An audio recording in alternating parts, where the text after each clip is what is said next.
Good evening and welcome to tonight's episode of Break Even Sports, the show where we go over all of our non-topics that we don't bring up during the DHC shows. So that means a lot of our soccer talk is here, a lot of our FCS football talk here, sort of maybe some hockey, Formula One if it's in season.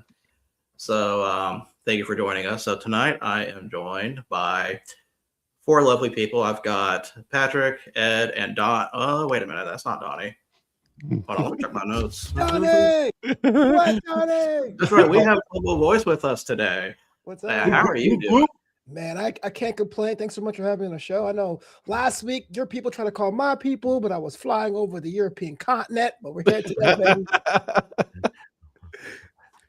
You're right. You know you're big when you got agents and you got people to handle your business stateside. Right. It's all AI, but it counts. It counts, baby. I just hope no one had to pay any roaming charges. That's all. I mean, I'm not looking at my bill at all. Not even looking at it.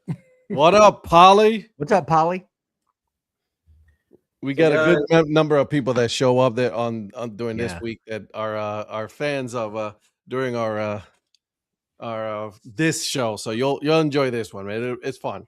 Yeah. So I'm gonna be honest with you guys for a minute. I like really honesty. Kind of an abbreviated week because there's no FCS. No. There's championship games coming up, and usually by now I would go on my crash out about Bundesliga 2, but Correct. They're on winter break. So what I'm trying to basically get across is Donnie's not here because Crystal Palace lost badly. Got their ass handed to them. Yeah.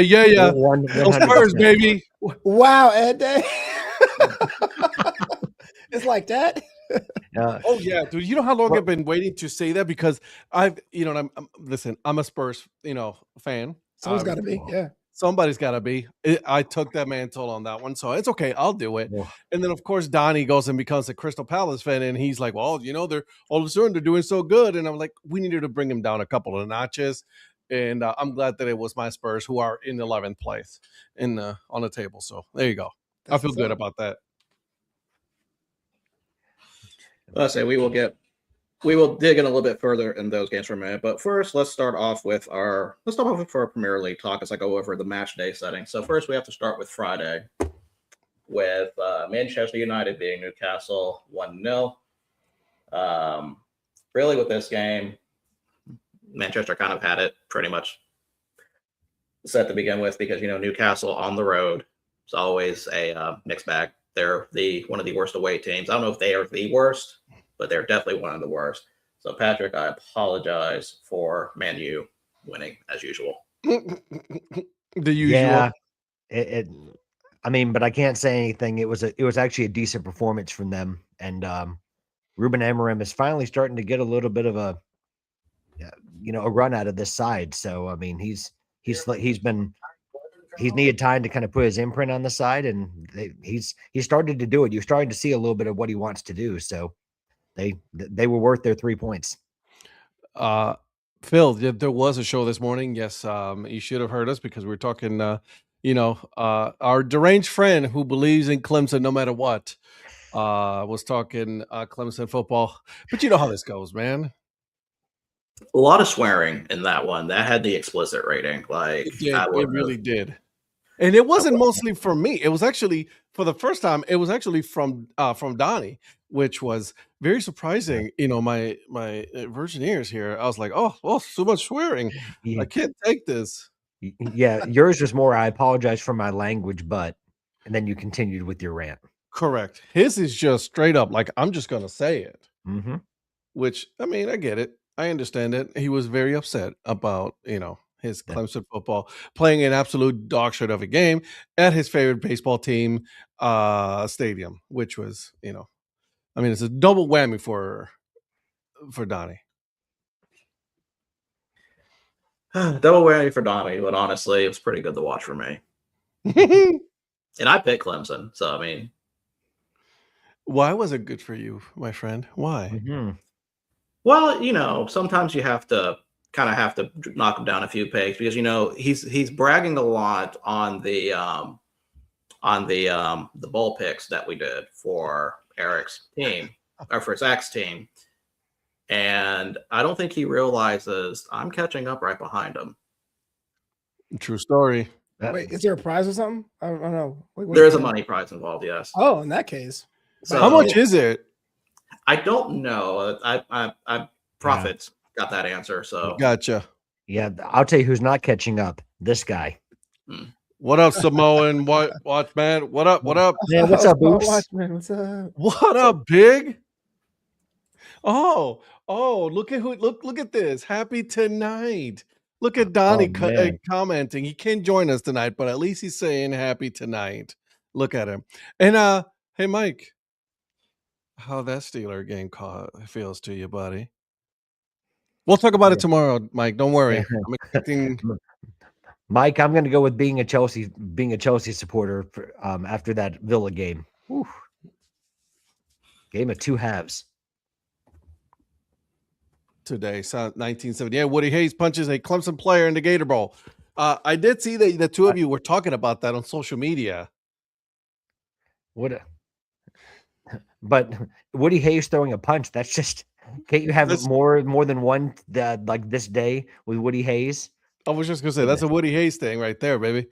Still throwing up, and I will be there tomorrow night. My man Mike.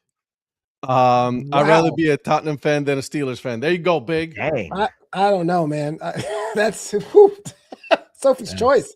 That is a tough choice. I mean, Yeah. do you want one trophy every 50 years or Whoa, slow down. Whoa. Well, actually, you know Hey. what?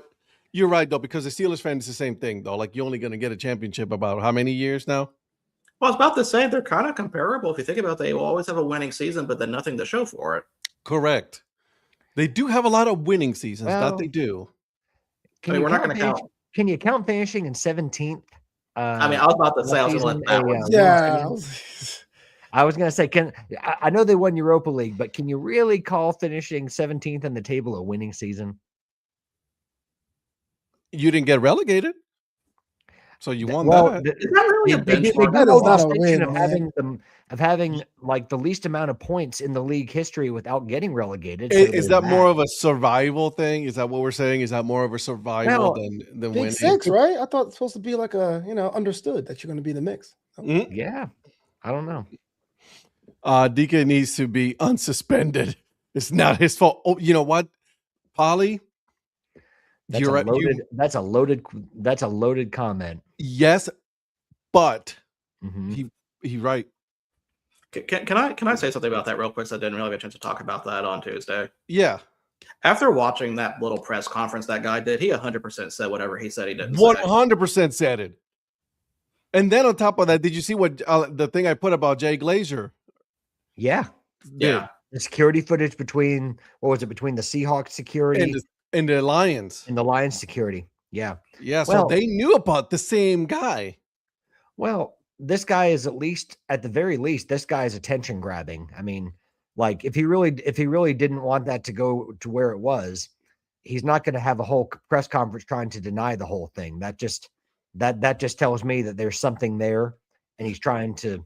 It gives the appearance, at least, that he's trying to. Okay, which one of you is From this? That is not me. That is not me. Do I take my hat off now? Yeah, you All right. I'm so glad you noticed. Well, thank you very much. Your last name isn't Munweiler, is it? Oh my god. No, Ed. This Vance person. The last name isn't Munweiler, is it? No. Okay. I just But- wanted to make sure. I'm trying to get all the looks tonight. Oh, Polly. Yes, he's the racist, and no, he's not the victim because he also threw a punch, which he should know he shouldn't be doing. So, he kind of looks like Chauncey Billups. Chauncey Look Billups. at him. You look like Chauncey. That's the first time I got that one. That's me. Really? Yeah. I can I see get like the Demetrius a lot. I got you. Yeah. I got you. I can see that. So also, the mention about how this show goes. Usually, I will start with soccer, and then we will devolve in like the first. When we get through the first game, and then we're already going to be talking about other stuff. And this is usually what happens.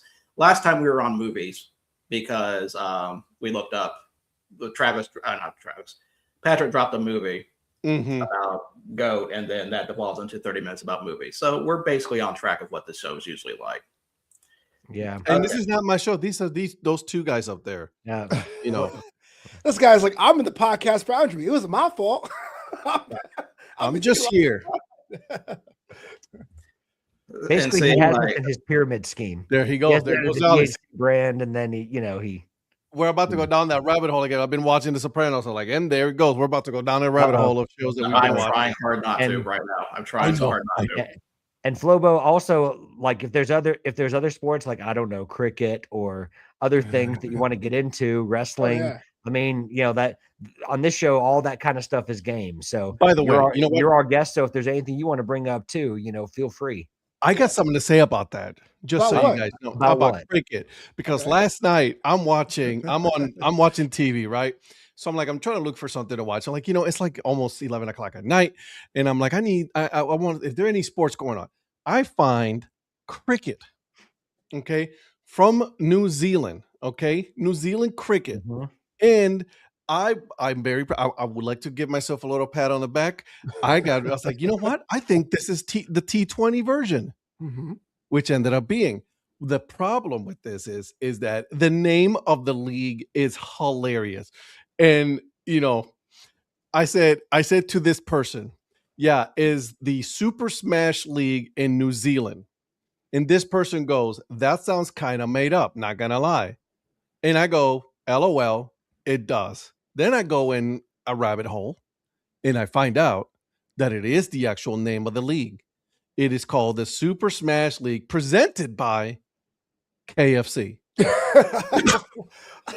KFC makes it real. You know what I'm saying? Absolutely.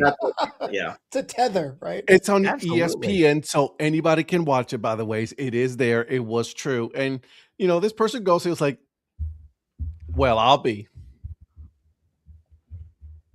I mean, I was part of a Super Smash League once, but that was for Super Smash Brothers. That's what I was going to say. That's what I. That's exactly what I was thinking when you said Super Smash League. I was like, So we're not the only one who thought it was the Super Smash Brothers or anything like that. But no, it was actually that. It was hilarious, but it was true.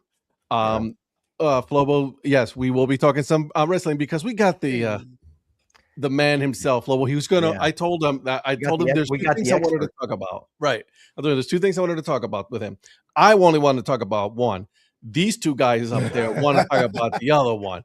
So I want to talk about why you hate wrestling so much, but that's besides the point. I really want to dissect into this because when you're I talking do about too. Puerto Rico, you bring up Carlos Colon and all that. I'm like, okay, he's like, Yeah. there's a wrestling fan in there. The We're gonna birthplace of find- hardcore wrestling was the Isle of Puerto Rico, man. So Right, I brought exactly. up, because I brought up Abdullah the Butcher, who used to come down to Puerto Rico all the time to fight, and then he used to fight Carlitos Colon all the time, and Carlitos Colon, his forehead used to look like hamburger meat. Yeah. Every time he was Yeah. done with that fight.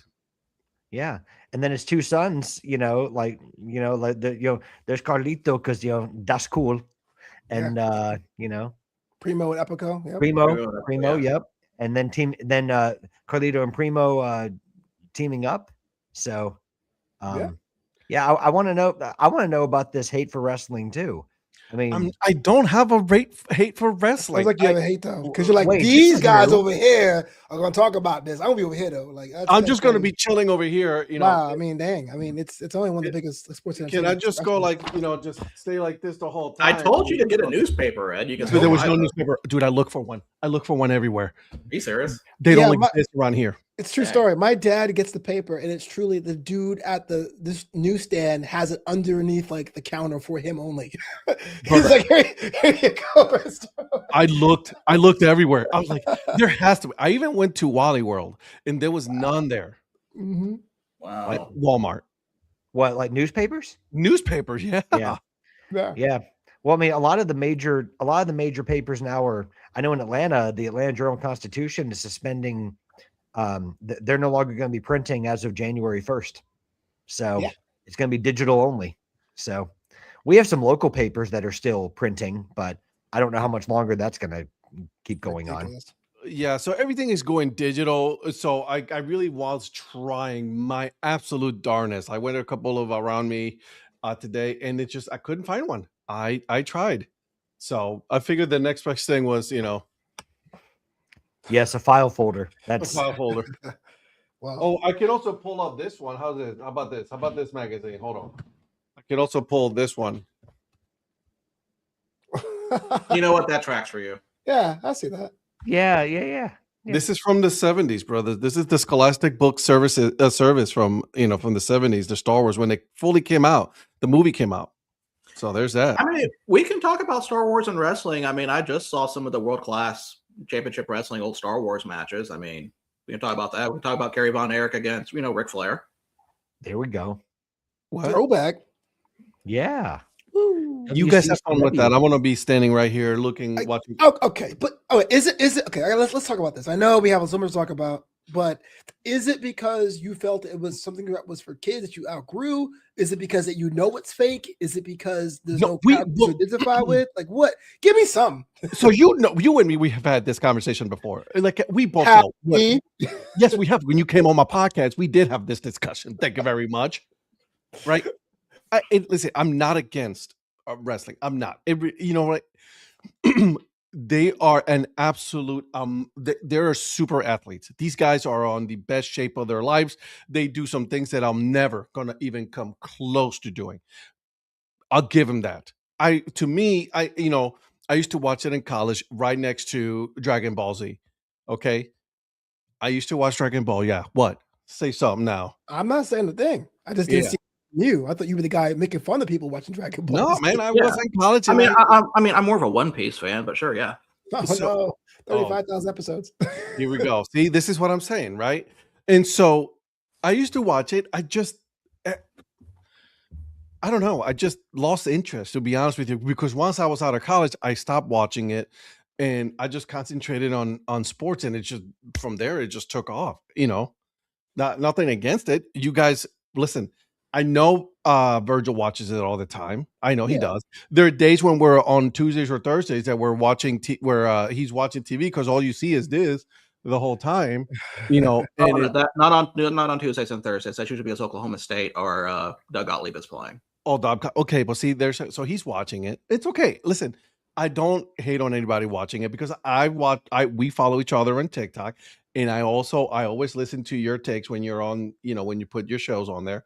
I got you, homie. I got you, Flobo. I see you. I just figure you're a sports journalist. These things are having these big ass contracts, doing these shows worldwide, that you would be tapped in, not for like the storylines now, but more of like the I'm a sports journalist inside. That's all it was. I didn't try to come at you, name. So here's the thing. Also, I don't care. I don't have to follow everything. That's why I have these gentlemen that will, help me follow these things. Yeah. Okay, they are experts for sure. You know what I'm saying? Yeah, I got you're enough to worry about. I got a lot on my plate, my friend. I can't follow everything. No, I saw it. Yeah, for sure. You got two.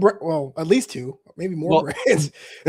Yeah. And Donnie would be here. Donnie would say, Virgil and Patrick have a lot of time on their hands. And so they have plenty of things.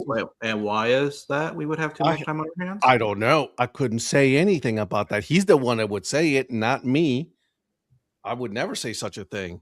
God. Listen, all I know is after my beautiful segment of soccer teams that scored more points than Texas A&M over the weekend, I believe I was called out for not having a life. By the way, it was a great presentation. Can I say that? Oh, absolutely. Great presentation. I'm sad that I missed it. It was really good. Hold on a second. I said, whoa, from Donnie. Yeah. The rich people always have something to say about it. Flo, how do you feel about that? Pro wrestling is soap opera for guys. I've typically disliked the comparison, but it helps people to understand it. So like if you think, okay, soap operas are these giant like story like things, and you have the sweeping villain versus hero thing, and it makes you understand it, cool. But to me, structurally, it's not the same. The difference being is that soap operas are designed to have storylines that are ongoing, whereas wrestling may have that, but they ultimately revolve around combat. So I would say as a fictional medium, they're closer to comic books because superheroes eventually fight, whether you like to or not. But again, I've learned enough. It doesn't make sense to fight people when they go soap opera for dudes. It's like, because then what if you're a woman? You can't watch wrestling? No, you can. Right. I don't know. This is tough. But I would also say soap operas have long-term storylines that producers put into place, regardless of what the fan the fan input is. And I do believe when done well, wrestling can have fan reaction, can swerve the perceived storyline or the direction that a show takes because of I know what you mean, but it has the potential to change direction. So I mean, you can argue some companies do it at certain times, other times they don't. It's a matter of opinion on the product, I would say. But I would say that's a difference with soap operas as well, is that the role that a fan can play in those like in shows and events. I mean, he ain't wrong on this comment.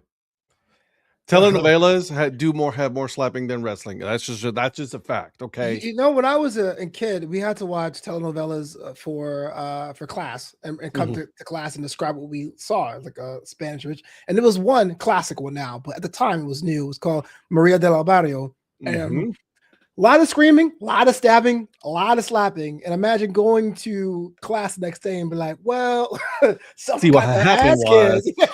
And then someone screamed and then and someone got slapped and stabbed at the same time. It was crazy. And that Talia came out. It was until I see a soap opera with a cage match, I will go with the comic book. Oh, snap. That'd be kind of cool. I'll go with the comic book analogy. You know what, though? I think that because I used to be one of them. Full disclosure, I used to be one to be like, "Hey, soap operas for men," but I do like better the analogy for comic books over the soap opera. I can understand that. I really do. Wrestling is entertaining for girls. I used to freelance and with Eastern Basketball and Knicks, running for Clyde Fraser, and still WWE and WCW stand. Hot dog. That's cool. All right, Kayla, go ahead. Yeah. I like that. From English soccer to Mongolian pickleball, it's all covered on Kirkland Media. Hey, man, we cover everything, baby. All right. We're not too good to cover anything. We may not always know all the details of everything, but we're certainly open to learning more about it too. I mean, everything's available for conversation. Absolutely. Was AEW bloody or what? And Mercedes tension was funny. Yeah. If you guys saw World's End this past weekend, I felt like this year was so critical for AEW as a brand. Not to say that it was like, okay, yeah, you have the fresh new novelty stuff wearing off. It was kind of weird for a while. Now you have your toys. How are you going to make it happen? I think AEW's on the way back. I don't think they kind of have like the wattage they want, but it was a solid show. Long, of course, but it was a solid show top to bottom. I can't get into AEW anymore. Anymore? I've tried. Christian Cage, baby.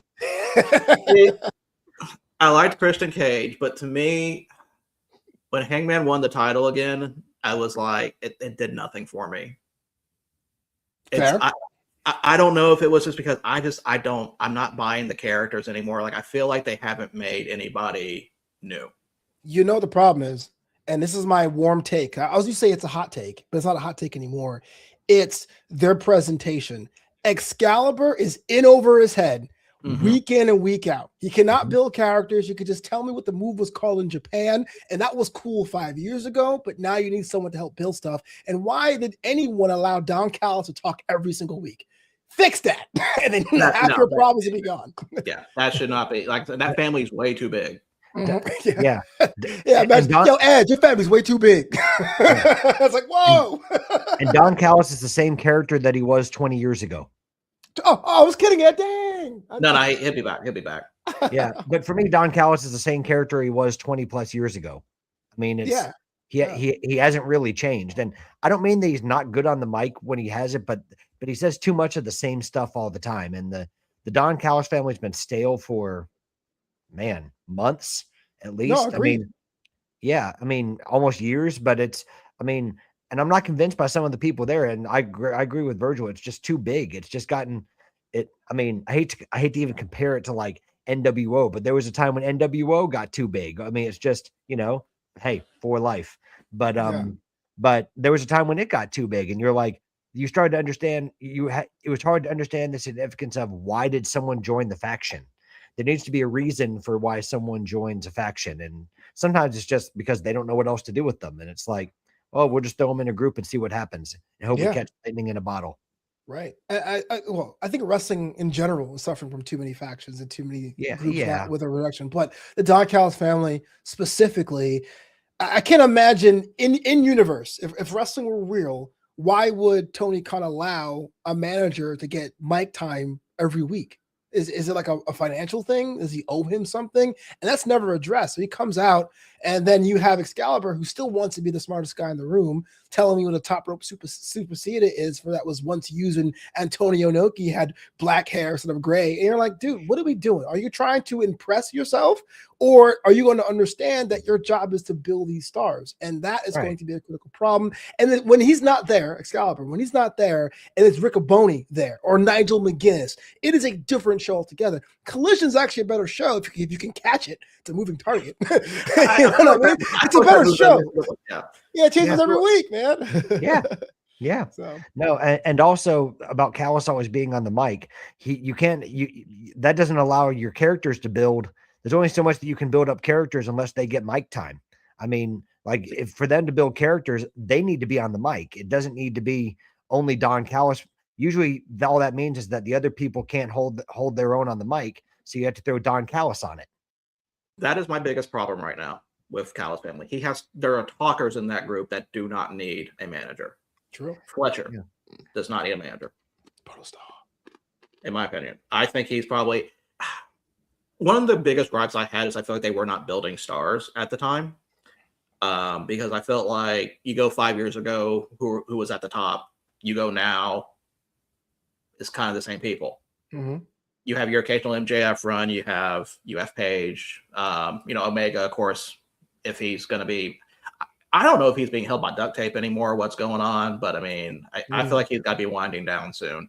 Yeah. Samoa Joe is always going to be a stable. We're going to be your main guy there. But really, for me, I got so into it when Swerve won because it was like it was new, it was fresh, and I gave it a shot. Did it go well? No, it did not. So I mean, someone it disappeared in because it was new. So, but even now, I feel like that's watered down, and it's like there's not really. I want to be pulled back in so badly, but there's not a wrestler that is doing that for me. Yeah, I hear you. And that's stories for sure, but that's definitely the stakes. You know, look, I'm still maintaining it's commentary's job. And Schiavone is good, but you can't bring up one of the greatest play-by-plays and say, hey, you're going to be the third man in the booth. Like you're wasting your time there. And so I think that needs to be redone because you haven't given me reason to care. But I hit a nerve or something about Swerve. He's trash, man. Like you don't like him, really? I get it. Like he's not a homegrown talent, but he's the closest thing to it, right? He came up, he put on pounds of muscle, and he had Prince Nana is great, but I don't understand who Swerve is, and you're telling me it's his house, but his house burned down. Okay, I get that. He was a champion, but he was very beatable. And then when he was beatable, he went right down to the bottom of the card. It wasn't like let me get my rematch. It was like, no, Swerve. Welcome back to AEW Dynamite. Swerve's opening the show against Powerhouse Hop. You went back to 8:05 p.m. And it was like, okay, so he wasn't even important. What are we doing? This is the Miz run with a black dude. No offense to anyone.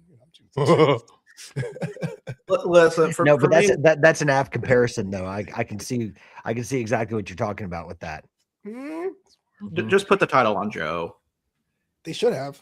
They just left. Just leave it on Joe. That's all. Yeah. I mean, at least for that one, I feel like he will build up somebody. Yeah. Because there are two wrestlers right now that I thought were going to be a lot high. One of them I thought was going to be a champion by now, and that's Powerhouse Hobbs. Right. And because he's got the build, he's got the look. I think dude can talk. And I just don't feel like that's what's going to happen now. I feel like it's just, I'm not going to say his time has passed, but he's got to break away from Joe at some point. True. Yeah. And if you want to talk about homegrown talents that had an opportunity, and I get to go back to like 2022, Wardlow, hottest man in the company, could have had the championship for years and then got his hair cut by Joe and that was a wrap. It was like, I don't give her. You know what I mean? It was I was going to bring up Wardlow. That was a really big opportunity missed because he was going to be like the hot free agent if he ever, if he was ever available, because, and then it's all about storytelling. And if you don't handle it the right way, it can go south very quickly. And with Wardlow, it did. And then it got to a point where he was off TV because they're like, they don't know what to do with him. And then they tried to repackage him a couple of times and it didn't work. And he's just been kind of sitting out there, and they brought him back as a heel when he was really a hot baby face back in 2022. And now you don't hear anything about him. Exactly. And it's a shame. I legit forgot about him until you mentioned his name. Like I'm that's not even a bit. I am dead serious. Well, he did the Symphony of Power Bombs. Yes. He always had that symphony. Yeah. He always had that symphony going on. And they were doing a really good job. I loved the storyline where he was with MJF and then he broke away. I mean, that was a good storyline building, and you knew it was going to happen at some point, and then they did it. And then after that, it was like the momentum just left, and it's now where is he? I guess he's still with AEW, but he's sort of an afterthought. Right.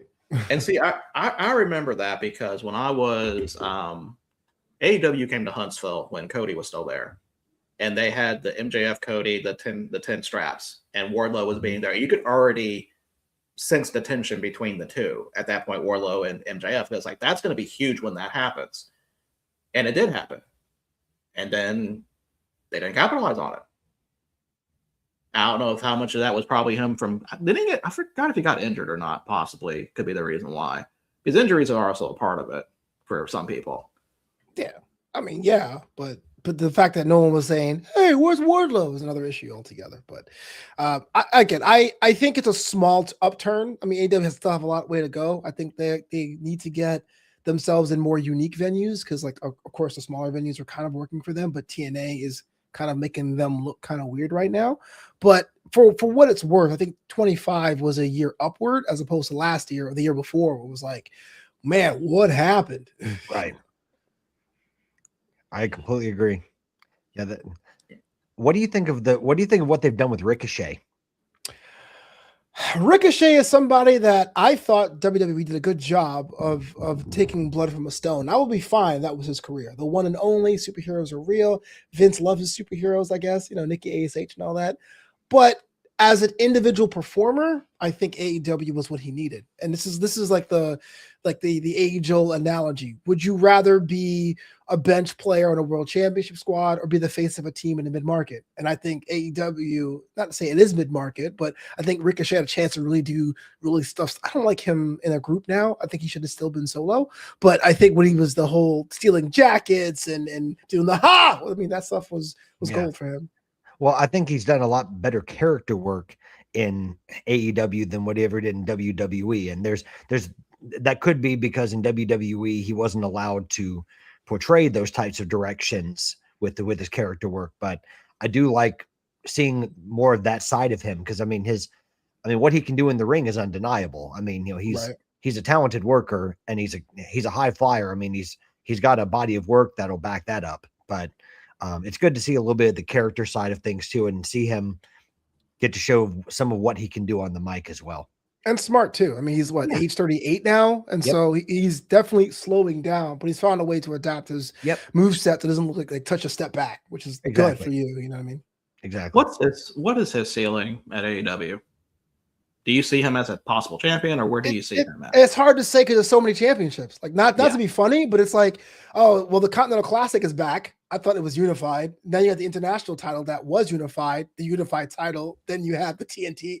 Like, sure, and he's a champion right now. He's the whatever champion. I forget what it's called. Anyway, point being, it's hard to say. But I could have seen him in a perennial number one contender situation where it's like tonight it's going to be you versus Ricochet and have everyone think he has a chance to win.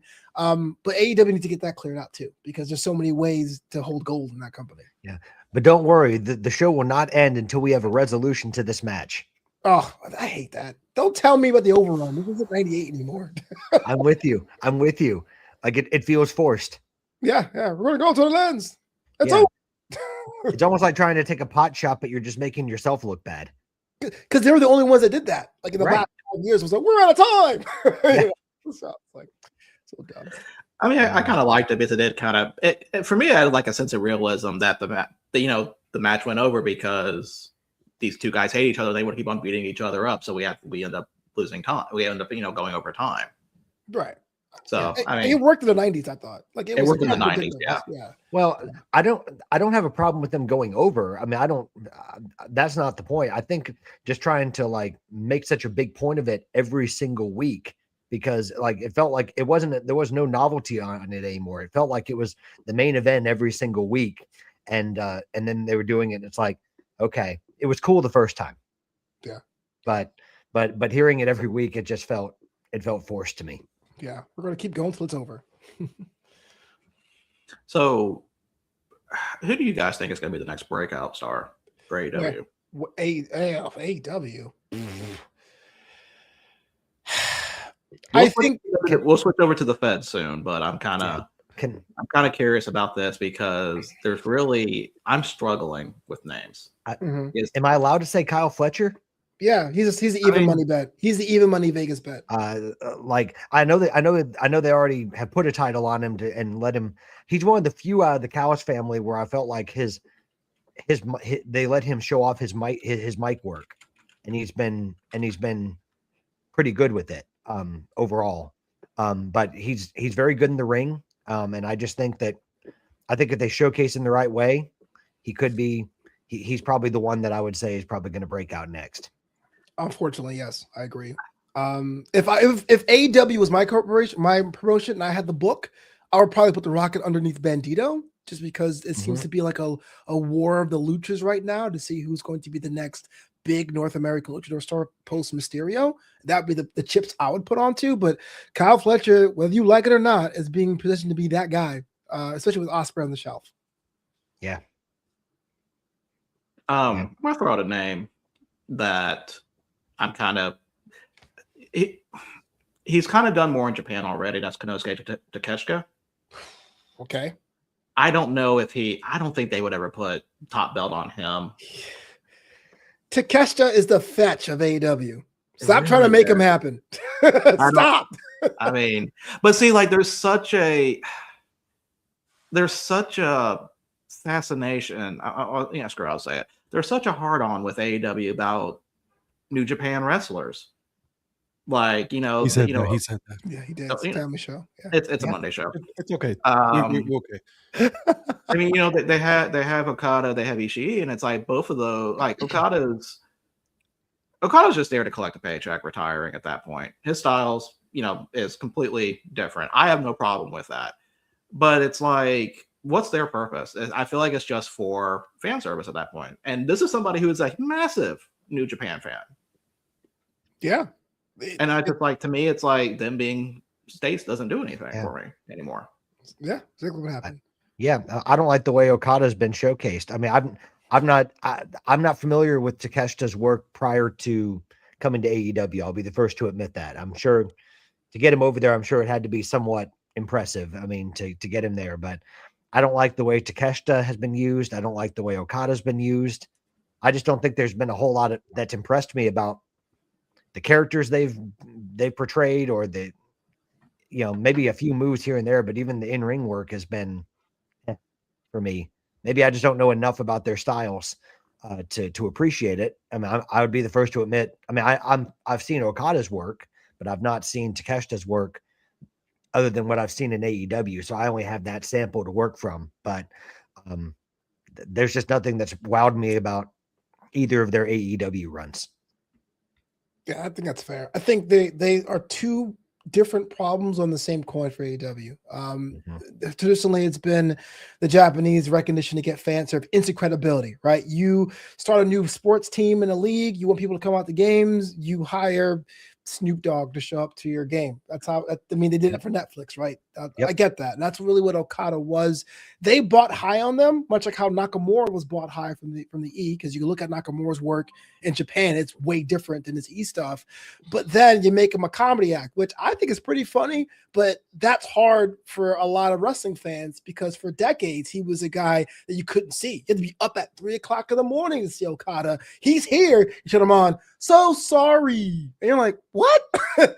No, I mean, but Takeshita is an opposite problem. Here's somebody who has the body of work but did not reach the level of stardom, and then you're telling me he's from the same place where New Japan's coming from, and New Japan is dealing with its own financial issues. That's why they can't keep the stars. So you push Takeshita and put him in Don Callis' family and have him win matches, and you have him win this gold, and it feels unearned. You just said, yo, he's from Club Japan. You got to like him. You're like, no, I don't. Tell me why, Excalibur. Where is he from? And again, I'm not comparing this to WWE, but if Takeshita was in WWE, there would have been like a promo package of him working out somewhere. Cole would have been like, I was talking to him earlier, and this kick honors his father who died in a plane crash. Something for it to be go, oh, I want to root for this guy. You don't get that in AEW. It's you got to watch New Japan. If you don't, tough, because in Japan he's dope. Hope you like him. See, the funny thing about Takeshita is that even if you follow New Japan, you wouldn't know who he was because he didn't even come from New Japan. Fair. He came from Dramatic Dream Team, DDT, which is like the equivalent of, oh gosh, I don't even know what independent to compare that to with the Japanese structure. It's a few levels lower. He was part of that group. Huh? Ring of Honor? You know, that may be a fair comparison. I'm probably pissed off somebody by saying that, but I think that's probably a fair comparison. But well, I don't think you're just trying to disrespect the product. I think you're just trying to talk about, yeah, I'm just trying to make eyes that are on the product. Right. But even then, like he was an indie wrestler from there. Like New Japan, he went to New Japan after AEW before he got showcased there. So it's almost kind of reverse of what a lot of these other wrestlers have kind of gone through for like Japanese wrestlers usually go through. Right.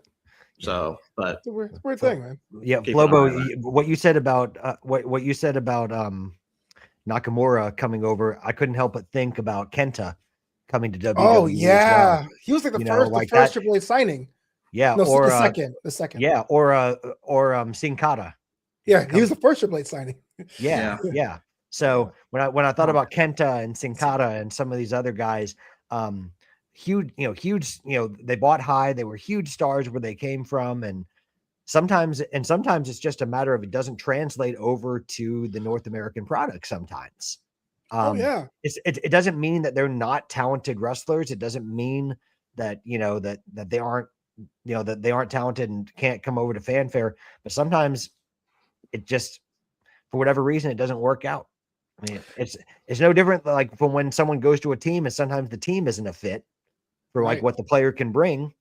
I mean, sometimes a different situation is what it brings. But when you were talking about Nakamura, even though I know he's still with WWE, like I really had high hopes for him in NXT because I thought NXT was a really good fit for him in terms of what they were trying to do at the time. But sometimes going to the main roster, like that momentum gets shunted.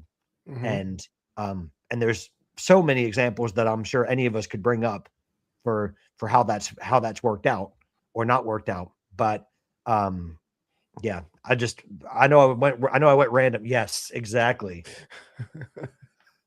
Shout out man, you bringing up Kenta I won't give in. I won't get started. I won't get started. Man, bringing up Kenta made me sad because I had such high hopes for that one in even in NXT, but dude was injured too much at that point. Yep. So, Ed, what do you think of all this? Yeah. He was like, bro, we're talking about cricket, man. I had cricket stuff. You can talk about No. You guys continue with your wrestling. I get it. Yeah. Oh, by the way, Ed wanted to talk about the Keith Lee conundrum, and, oh yeah. Oh no. Why there are two Keith Lees? The one of them is talking about food, and the other one you think talks about food is actually a wrestler. Yeah. Come again. We're talking about Bearcat Keith Lee, right? You what? Bearcat. We're talking about Bearcat Keith Lee. That's a good idea, man. You know what? I hate to say this, man, because I don't want to be an apologist, but if you think about those who got released from the E and those who bet on themselves and win, McMahon got it right most of the time. And Bearcat was dumb, but I understood why he had to wear a skirt. The only release that I thought he probably should not have done, which later on, he's back anyway, was Rusev at the time. Oh, Rusev, really? I thought. I mean, with the Rusev Day stuff, yeah, like that was getting over. He has the look. He could talk. You could make something out of that, and I feel like that was just a missed opportunity. But also, you have to remember, I am a guy who thinks that Otis should have every single championship. I don't disagree with the Rusev thing, but I will say the only time in his career I actually cared was when he was the Redeemer. So like I Okay. agree with you, but then like give you I got that bonus, like, okay, cool, I bought on. Same with Cody. Like I like Cody enough. I thought Stardust was hilarious. I liked him enough, but when he came back and we called himself the American Nightmare, and I'm like, but he goes, no, my mom is Cuban and my dad is a legacy wrestler. I'm like two halves of the American dream. I'm the American Nightmare. I'm like, oh, I finally got it. So like, Yeah. sometimes it kind of goes a long way for me, you know. Well, I'm still on that long way. To development. I hear you. Why are you hating? I'm not hating. I'm just still on the long way. By the way, Ed, while we're talking about this, I'm going on a deep dive on Mongolian Pickleball Association. There's a lot of interesting things going on. Are you serious right now? There really is They have a Facebook page. Yeah, you should check it out. See, here we Wait, go. is it actually Mongolians or is like a bunch of like expats just hanging out? Like that. There you go. There, see, now we're getting somewhere. I mean, I am. You know what? I'm not going to assume, but I am pretty sure these are Mongolians. Dope. So it's funny you say that because last night I went down on a rabbit hole on baseball leagues in Europe. So you see what I'm saying? Like I was looking for baseball leagues all over all over like Europe, and there I found there's a Dutch baseball league, there's a Spanish baseball league, there's a German baseball league in London. In the UK. So there's like baseball leagues all over. So I understand going down the rabbit hole. So continue on with your that rabbit Baseball hole. United just wrapped up their first season last week. That is correct. Let's go Falcons. Didn't you? You went down there, didn't you? Yeah, 2 years ago it was supposed to be the first season back then, but I think it's a lot of red tape. We're kind of getting to this now. So okay, so Baseball United is supposed to be the Middle Eastern area for baseball, but when it comes to all sports in those regions, Saudi Arabia, United Arab Emirates, Yemen, Oman, Qatar, the sporting organizations, sporting bodies are usually the cricket leagues, and so the cricket board was in this position where they were allowing baseball to be in their home turf, but they're trying to protect cricket. So it was like they allowed it, but the idea not really. The idea of having 4 teams, a league, and umpire got stopped pretty late. So when I went over there 2 years ago, they decided to have a weekend 2-game showcase for all the players they had signed because they didn't get the approval to have teams in these different cities. And so this year was their first real season.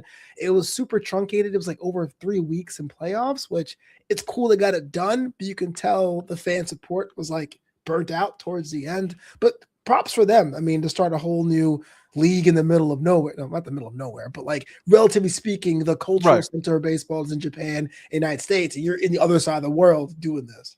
Yeah. Well, it was a baseball desert before they kind of introduced this, right? Is that fair? Yeah, absolutely. Baseball desert, and it's now, the cricket. Yeah. It's like you said, cricket dominated, and you can understand because of the legacy and tradition of cricket, they don't want to do anything to threaten that. So, and I get that. I understand. Yeah. Like cricket is their sport.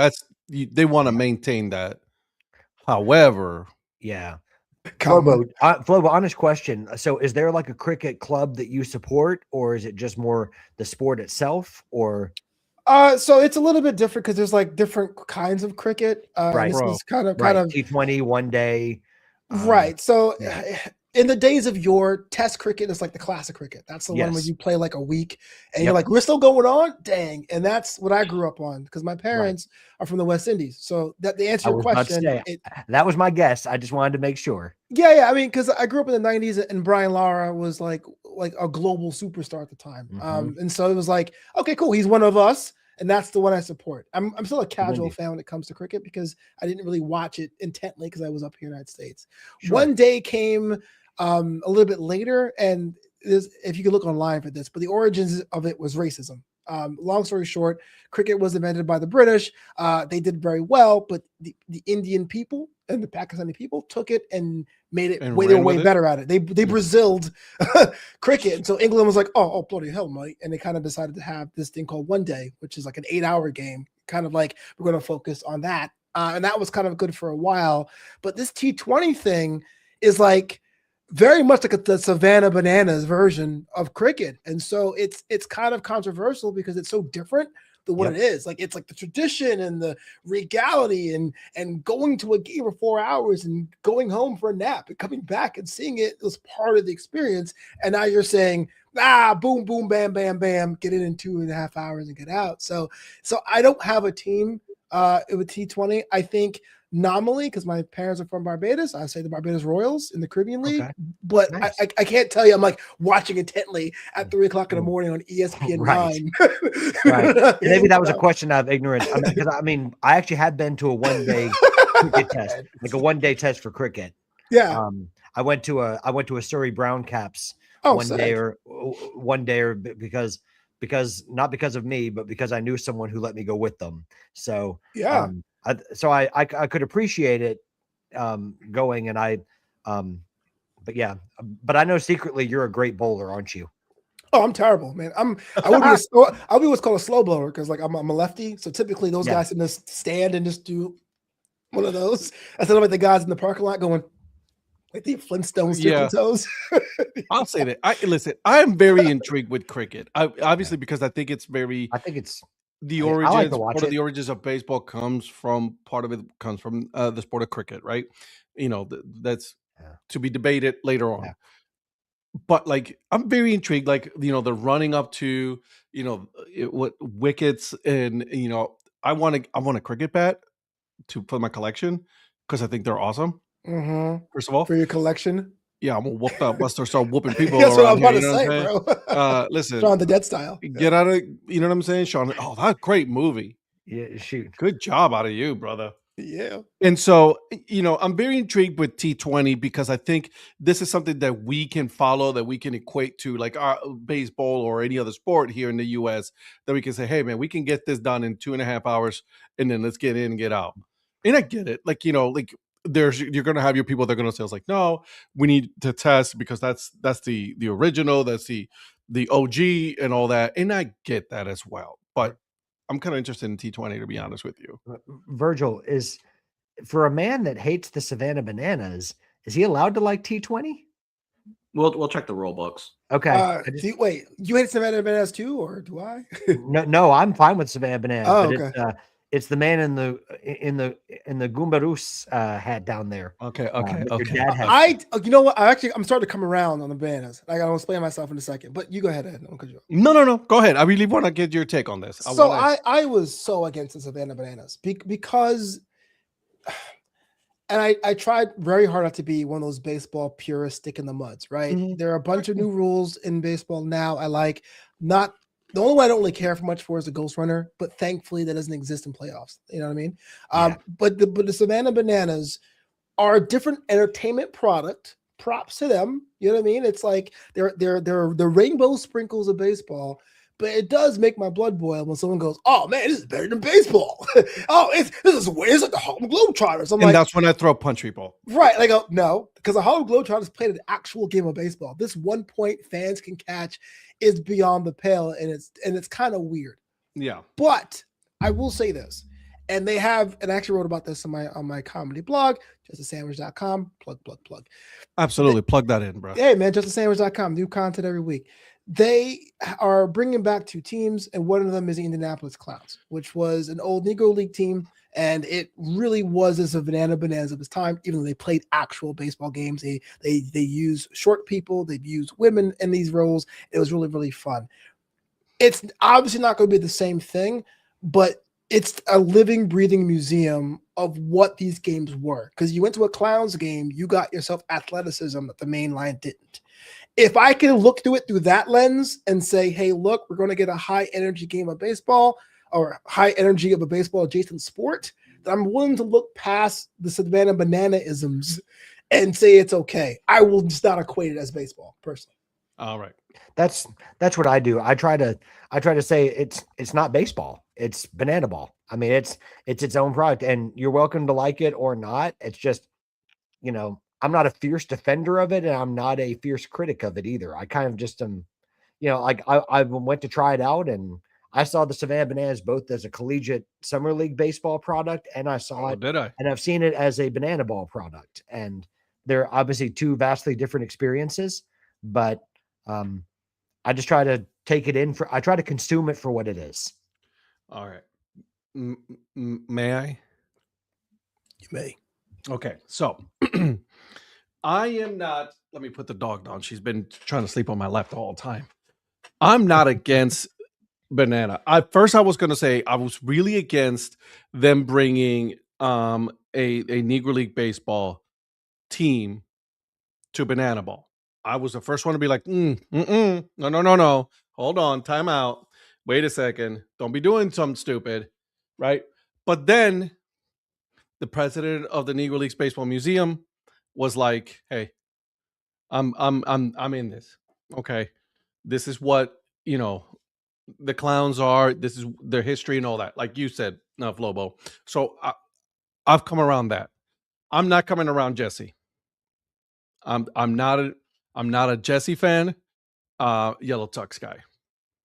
I know who he is. I didn't know that's a personal attack. You're like, I'm not because he attacked. He's like, he says that only him can fix baseball. Okay, and I'm like, bro, stay in your lane, bro.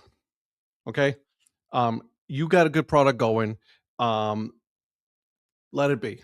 It hasn't been as good as since Metal Lark Lemon retired. And so listen, I'm not against any of that. Okay. These guys are extremely good at what they do. They're great entertainments. He's also against the fact that being compared to the Globetrotters and all that. And I'm like, bro, you kind of are the Globetrotters of baseball. Okay. And then somebody tried to, argue with it. Was like, well, the Globetrotters always wins, the Bananas don't always win. And see, you're going too literal at that point. You lost the argument at that point when you're going too literal. Okay. You're doing something different. You are an entertainment, like you said, Flobo. It is very entertaining. People like it for what it is, but don't come to me and tell me that this is baseball, and don't come to me and tell me that this is better than baseball, because it'll never be. It'll never be better than baseball. It is entertaining. I've been to it. I here at Durham Bulls when they were here.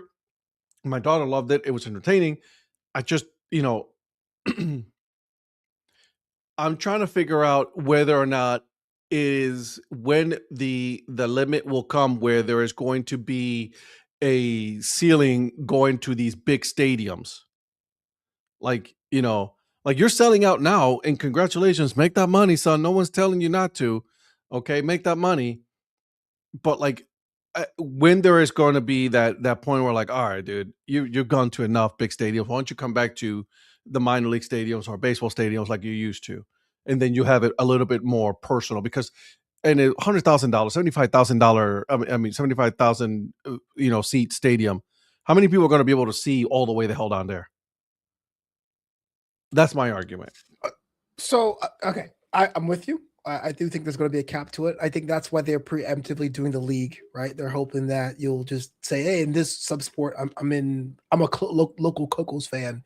But going back to cricket, though, right? You are all pro T20, but that's it. My mom's generation is looking at that going, T20 isn't cricket. The whole point is the test. The whole point is days and days and going through and beating your opponent in submission. How can you be, quote unquote, open to one and not open to the other? Yeah. I don't disagree. It's like a a-hole. Everybody's got one. You know what I mean? So some got two. True story. So hey, congratulations. They're making. And listen, we have friends that are part of that, right? Young Professor, all right, which we all know, and good dude. I've had it on the podcast. He started, with the Daytona Tortugas. And then did what he's doing. He's extremely successful doing what he's doing. Super happy for him, because he did it the right way, man. That dude hustled. He hustled his way all the way to the Bananas. He's done NASCAR now. He's done wrestling. He does wrestling, MC and all that. So I like those stories. Just did some TNA shows too, actually. He did. I did not That's know awesome. that. That's awesome. Yeah, look him up. The Young Professor. Right. And I like that. And I like the entertainment part of it. I think is interesting. It's not so much my thing though. Like I said, it's like I love baseball. I will always love baseball. I think this is a form of entertainment, and like the circus on the road. Good for them. I like it. Congratulations, make your money, Jesse. Don't care. And I'll stick to that. Yeah. Flobo, we told about the hate tournament that we had on the series of shows, the dad hate tournament. No, but I figured Ed won, whatever it was. It was all about the whole concept was around like teams and people that I absolutely do not like that. that Ed doesn't like. So we had a March Madness style, thanks to Virgil over here. Yeah. And did a whole dad hate tournament. And we had a winner. And let's see, if I remember correctly, Art Modell was the winner of that tournament. So a dad hate? Okay, I got that. Dad hate tournament. That was pretty clever. Dad hate tournament. Yeah. It wasn't my idea. It was the producer's idea. So he gets all the credit for that. He does. Why? I mean, okay, I understand why people don't like Modell, but I kind of figured, like, was that number 1 seed? Was that like Yes. Oh wow! So he basically ran the board. This guy. Well, there was four number 1 seeds. Yeah. There was like a full 64 team. 64 things you hate, sir. Oh, brother. Oh, dude, no. I had play-in games. At the time, if I thought about it, I could have tear it down. We could have had a tear it down. We could have had a CBI. We could have had a CIT. We could have had all of them. I'm not gonna lie, it was so much Division fun, 2? bro. Dude, it was so much fun. And the best part is that as panelists on the show, we had to figure out which one did we think that Ed would hate more. Mm-hmm. Then we made guesses, and then Ed would have to finally make the final guess. The final guess, how? Dude, I'm thinking it was like 4 things. No, he bro. said 64 plus plays. This was how many weeks did that go on, Virgil? That was That was 2-3 weeks. My lord. Yeah. Dude, it was so much fun. Yeah. Listen, I think 3 of the number 1s was like, I think it was like Jesse the Yellow Tux, Jesse Cole, Barstool dude, what's his name? Dave Portnoy. Dave Portnoy. Yeah. And Art Modell. Are you talking about the number 1 seeds? Yeah. So number 1 seeds were Modell, Eric Profit, which was kind of the joke number 1 seed because he made a comment that he was going to be overall number 1 and going to sweep the tournament, and he didn't. And that's why we put him at number 1. It was a joke on that one. Yeah. Just Banana Man. And the 4th one was kind of a trendy one. It may not be. I don't even think this one may be in the tournament next year. Micah Parsons. Oh, that's right. Was it Micah Parsons? I thought it was Dave Portnoy. No, Portnoy was a 2 seed. It was Parsons. Wow. He had a South, East, North, and West conference. Oh, dude, it was a whole. It was a whole. We even had a logo and everything. This is ridiculous. How can one man hate so many things? Oh, trust me, it can happen. It can happen. And the great part was it was so easy to put together because all you had to go is listen to previous shows or look at previous social media posts, and dude, let me tell you, the field. I had to basically get in Ed's head, and then I realized I was starting to hate things I didn't even realize I hated. I was starting to become one with them, and it's like this is starting to become a problem. He went too deep into it. It was a lot of fun, though. It was a lot of fun. Wow. I enjoyed it. But you also got, you know what? Continue. I'm so dumbfounded that there were things that didn't make the cut of a 64 thing tournament. There was some things that were cut off, and obviously we couldn't bring it there, so we're gonna have to bring it. Oh, Angel Reese was one of them. Oh wow, me bounds. Okay. Yeah, me bounds. Yeah. You gotta do it again, man. I gotta run it back. This is hilarious. I'll let you know when it comes back. There's supposed to be one for Virgil. Are we doing one for this year? Like for 26? We're doing. I think once the college football season's done, we can have that little period between that and spring training. We'll probably start rolling it out. And I will go ahead and say this: I have a new number 1 seed that was not in the tournament last year that I am going to, if I'm betting money, I think is going to win it. Obviously, Art Modell can't come back. Art Modell cannot come back. Yeah, I hope he rots in hell. So I mean, you got the Browns back. Relax. no. You Ask got any- Sanders, man. Ask Yeah, any he's Browns looking fan about for the that, return about to Armodell. sender. Ask any Browns fan about Armodell. See what they tell you. Your Yeah. TK back, you fine. Yeah, Flobo, I like to bring Did up. we? I like to bring up the 42 quarterbacks that the Browns have started since 1999. You see that? Which was You a see ninth that? seed on the tournament. Right. Joe Flacco. Joe Flacco. Let's I see. love Joe Flacco, man. Bailey Oh, you love Zappi. something. Okay. Bailey Oh no, I Zappi, love Joe Flacco. Kelly Joe Flacco, Holcomb. we did him dirty. We did him dirty in Cleveland. Deshaun Kaiser. Like I've had to go back and Seneca Wallace. Wow. Yeah. Bro, What a this sad dude franchise. reminds me every fucking week. Well,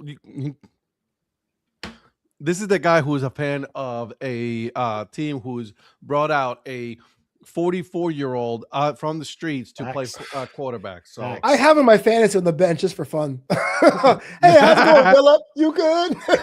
all right, go ahead. You keep doing your thing. Yeah, you want some orange slices? Hey, don't be hating on my guy. He's getting that NFL insurance. Dude, he Eat some got 6 bananas, points bro. last Eat week, some bro. bananas. Man, Don't crimp Yeah, up. don't hate on my guy. He's getting that NFL insurance for those kids. Man. He's good.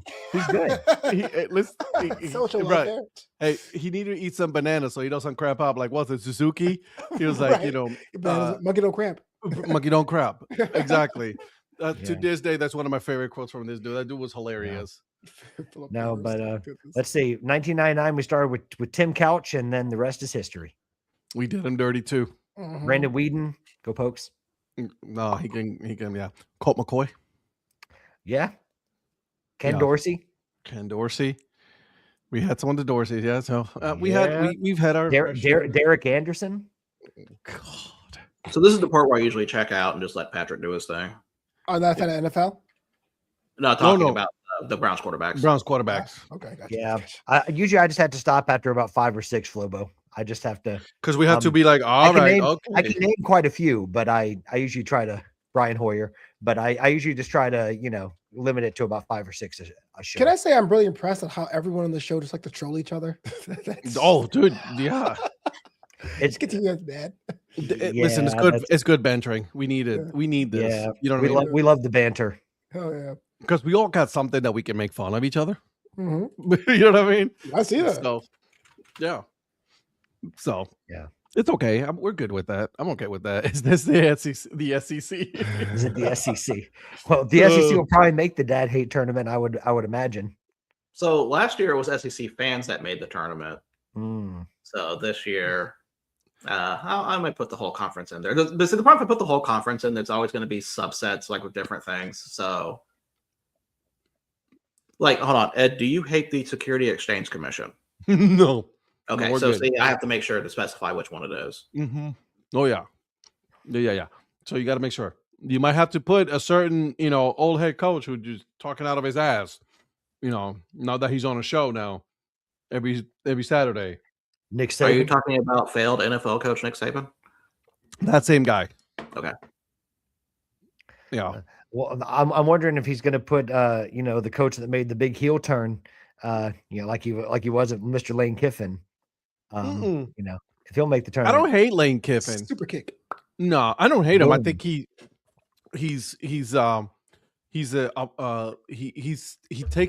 takes advantage of the opportunities that he has in front of him to one, make money for himself, and two, stay in the headlines. And honestly, he's also a pretty decent coach as well. So you can't hate that. You know what I mean? He does make some stupid comments. I think he does it on purpose to create some headlines. Well, he certainly utilizes social media to keep himself, in the news. 100%. Yeah, absolutely. He knows how to utilize that, or for Or his For team better or that he worse. has. Speaking of heel turns, real quick, starting the Rams defense in fantasy is looking like a big heel turn right now. They have turned heel on me. Brother, are you watching that? No, but I saw the score line pop up, and I'm like, oh, that's not good. Whose Yes. house? And there, Not their house. ATL. By the way, Right did you know right that? now, Bijan's house. Yeah, it is. Also, did you know that the Atlanta Falcons are also applying to redo their uniforms Mhm. again? Yep. No, I haven't heard this. Mm-hmm. I think there's a couple of teams, and I don't know if you know them already by over there, Patrick. I think there's a handful of teams that are applying to redo their uniforms for next year and the Mhm. year after that. Which ones are Yeah. they? Do you know? Oh, you mean the teams in the NFL? Yeah. I knew the Falcons were one. I don't know. I don't remember the others. I do remember what you're talking about, though. I read an article about it. I don't remember the other one specifically. There's a couple of them. I can't remember right now, but I'll look it up and I'll let you guys know. But yeah. I wish we had some D3, D2, or FCS football to really talk about because man, I miss that. See, I that's was- the thing. It's like we don't. Everything's done. D2's done. D3's in the finals. FCS finals. Yeah. I cannot wait for D2, FCS baseball to come back. Kayla says Lane Kiffin is a good coach, but he is inept and too busy sowing wild oats. Damn. He came to Bama to improve rep, left before getting fired. Hey. Well, it is ironic that ESPN did that documentary about how he was at home in Oxford, and then like a month later, the whole LSU thing came about. So, not that it began a month later, but still, it's just ironic that ESPN released that documentary like within a month or two. It's it became like the big heel turn again after at least people without a loyalty to one of the teams at least weren't talking about Lane Kiffin, because obviously there's a big history with him because of, you can talk about the Tennessee to USC move. You can talk about his first jump into the NFL with the Raiders, which didn't work out. Well, yeah. So you confirm the appearance of wild oats? Yeah, I mean, listen. Would that be the Florida Atlantic move? Oh, gosh. Probably. That's actually. Hey man, listen, Florida Atlantic was relevant when he was there. They were. I think Lane Kiffin should have stayed. At this point, it is proven that he should stay in the NFL and the NCAA football. Like he should not go back up to the NFL. Just like Nick Saban should have never gone to the Miami Dolphins. And like there's certain coaches that are just really good at being head coaches in college, and then there's some that are just like dude, what are you doing? Trust me, as an LSU fan, I wish that Saban had never taken the Dolphins job. He might have stayed at LSU. Yeah, we would have won a lot more championships. By the way, I just looked it up. For 2026, the NFL season, several teams are rumored to be or expected to get new primary uniforms or alternates. And these teams are your team, the Rams, Virgil. I thought that one was a rumor. I didn't know if that was confirmed or not. The LA Valiant Virgils. Yeah, the Commanders, the Ravens, the Titans are those teams in 2026 that are going to be getting either a new uniform or some alternate uniform. But I think the alternates are here to stay. They see what's going on in college football and they're like, yeah, we want to do that as well.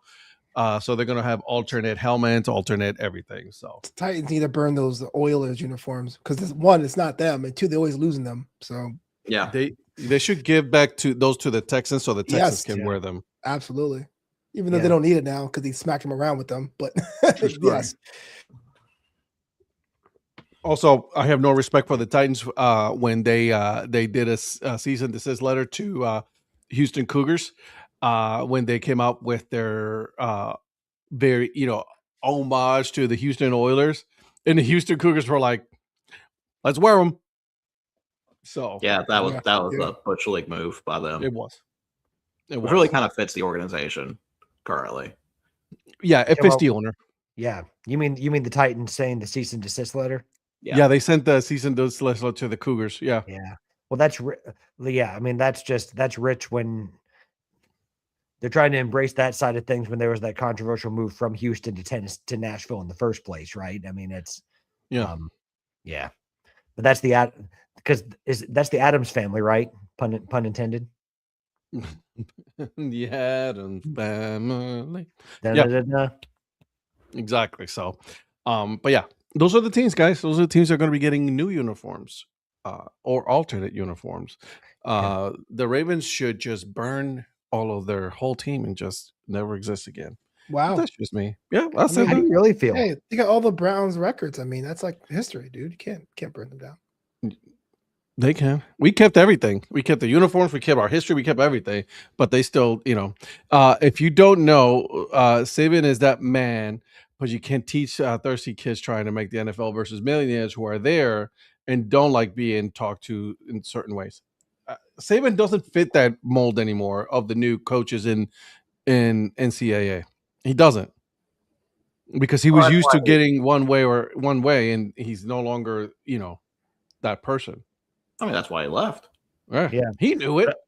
But I also give him credit for leaving. I've said this before. I also give him credit for leaving, saying, this is the way it is now, and it just doesn't jive with the way I want to do it. So I'm going to retire. And really, at that point, especially with coaches that tenured, you either kind of see the writing on the wall and leave. You don't want to be a part of it, or you overstay your welcome. Yep. He was Well, I smart mean- enough to say, I'm leaving on top. I don't want to overstay my welcome and being told that I need to go away. Well, I Mhm. think you've seen that too with other coaches. I mean, there's coaches that have left head coaching positions to accept coordinator positions at other schools. I mean, like Chip Kelly, when he first left to go to Ohio State, when he left Should have stayed UCLA at to Ohio go to State. Um, TCU recently with their coach. What was it? TCU, Virgil? No. What was the school? That just had their coach retire. Oh no, sorry, Kansas State. Kansas State. Okay, yeah. Kansas State, had their coach retire, and he probably had plenty of years left in the tank for coaching, but it's just with the new era of collegiate athletics and Mm-hmm. with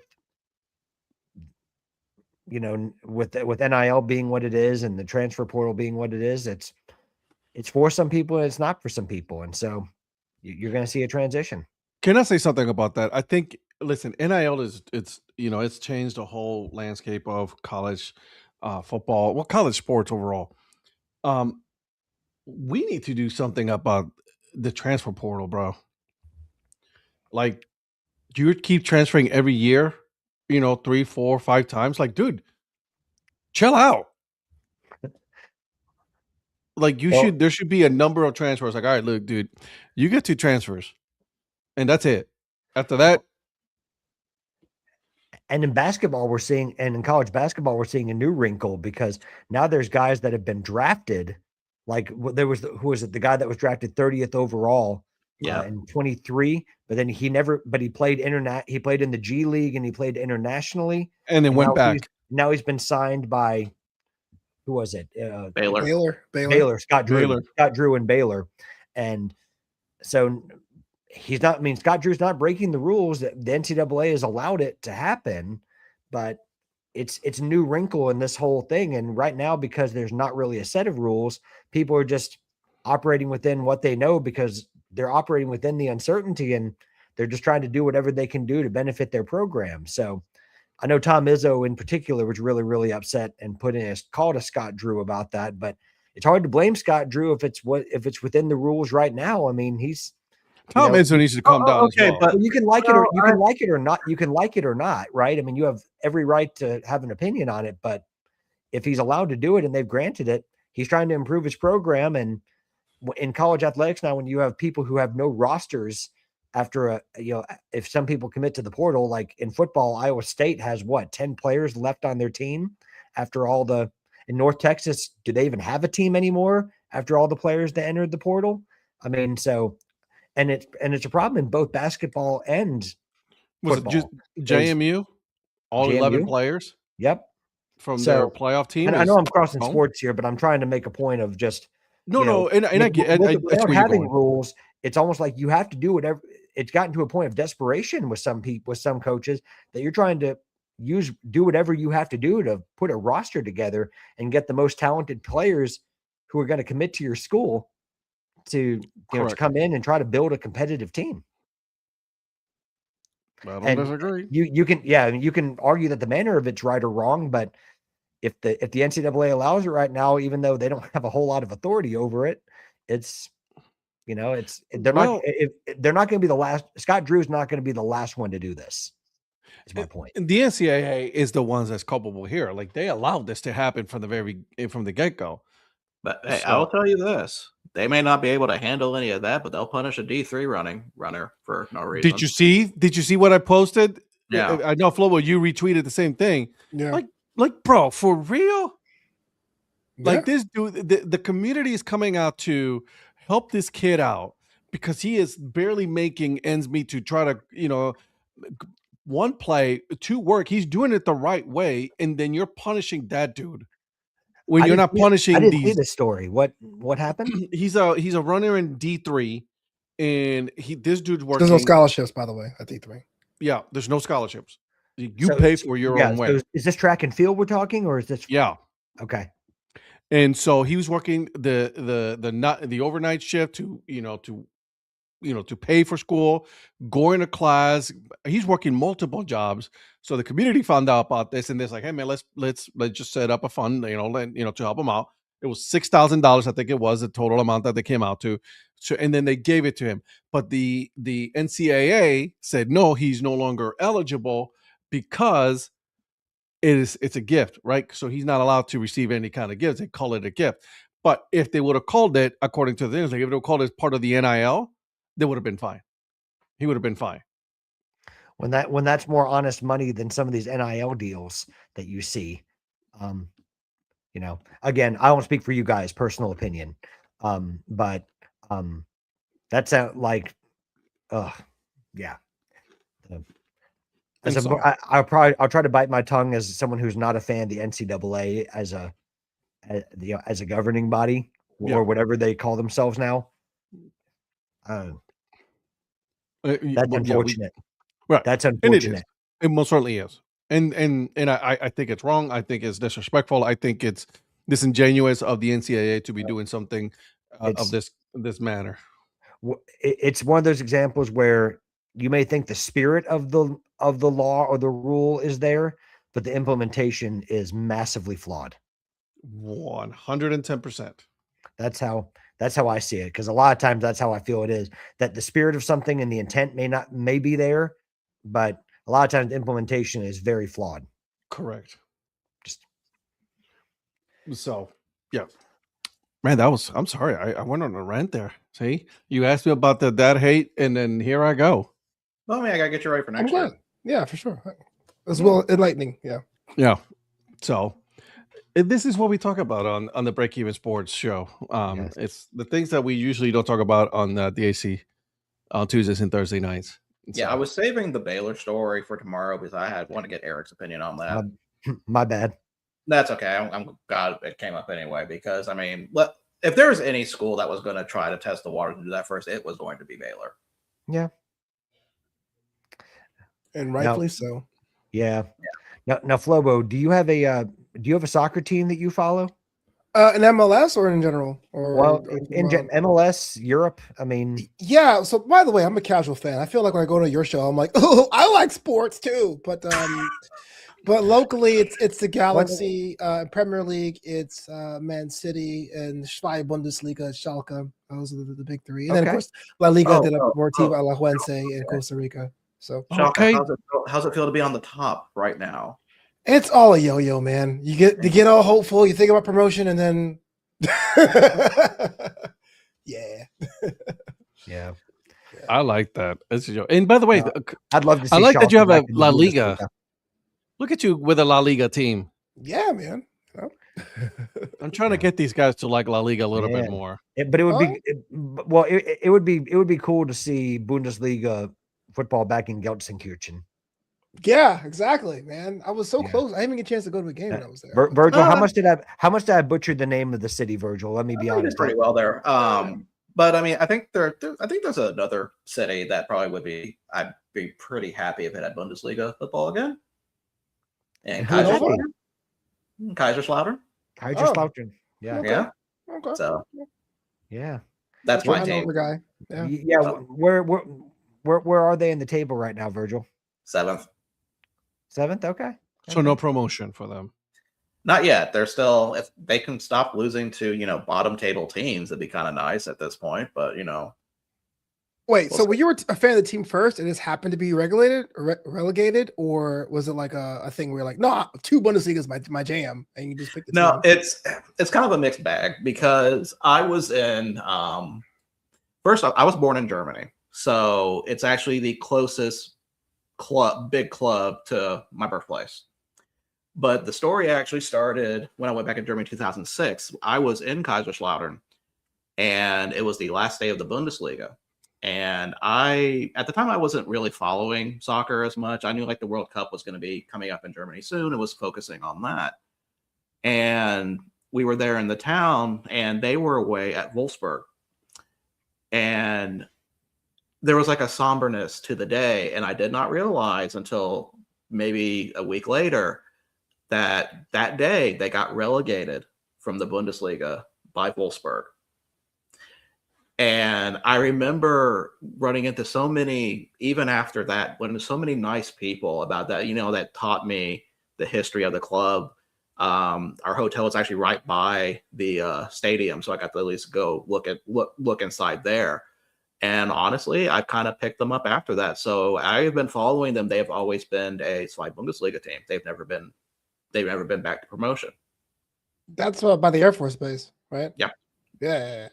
I know that. Shout out to my honorary commandership in the back wall there.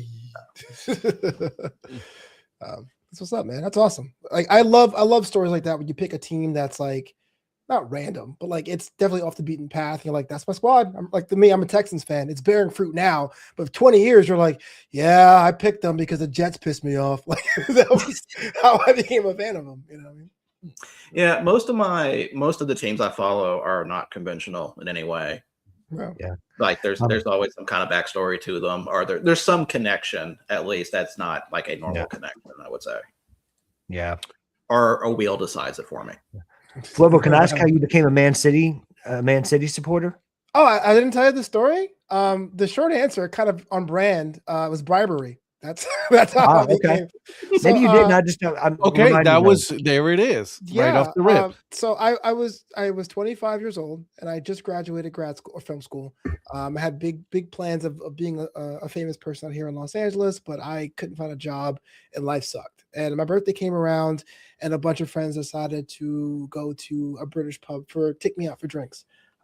Which is a place called Ye Old King's Head. It's in Santa Monica. We were in LA checking out because they have a little British grocery store. You could buy all your tea and crumpets, all that shit. Nice. Anyway, I walk in there and everyone's having a good time. And there was a couple from Manchester having dinner at the bar, which is really weird, right? Why would you fly 11 hours to America and go to whatever? So I go to walk, an English pub and yeah, start it's trying. yeah, like the most American shit I've ever seen in my life. And so You stick with what you know in the end. I guess so. But they're like, America. It's I'm done. It's like people that go to the UK. It's like people that go to England and then the first stop is the McDonald's.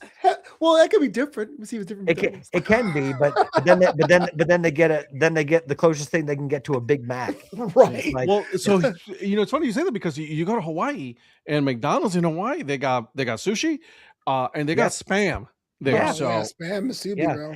Well, and to be fair, Burger King, even Burger King in England can serve some different things than you would find at a Burger King in America. So, but the sentiment still says like if you're going to go all the way to a different country, try their food. Right. Exactly. Don't go to an American, American British pub. That's what they were. So right.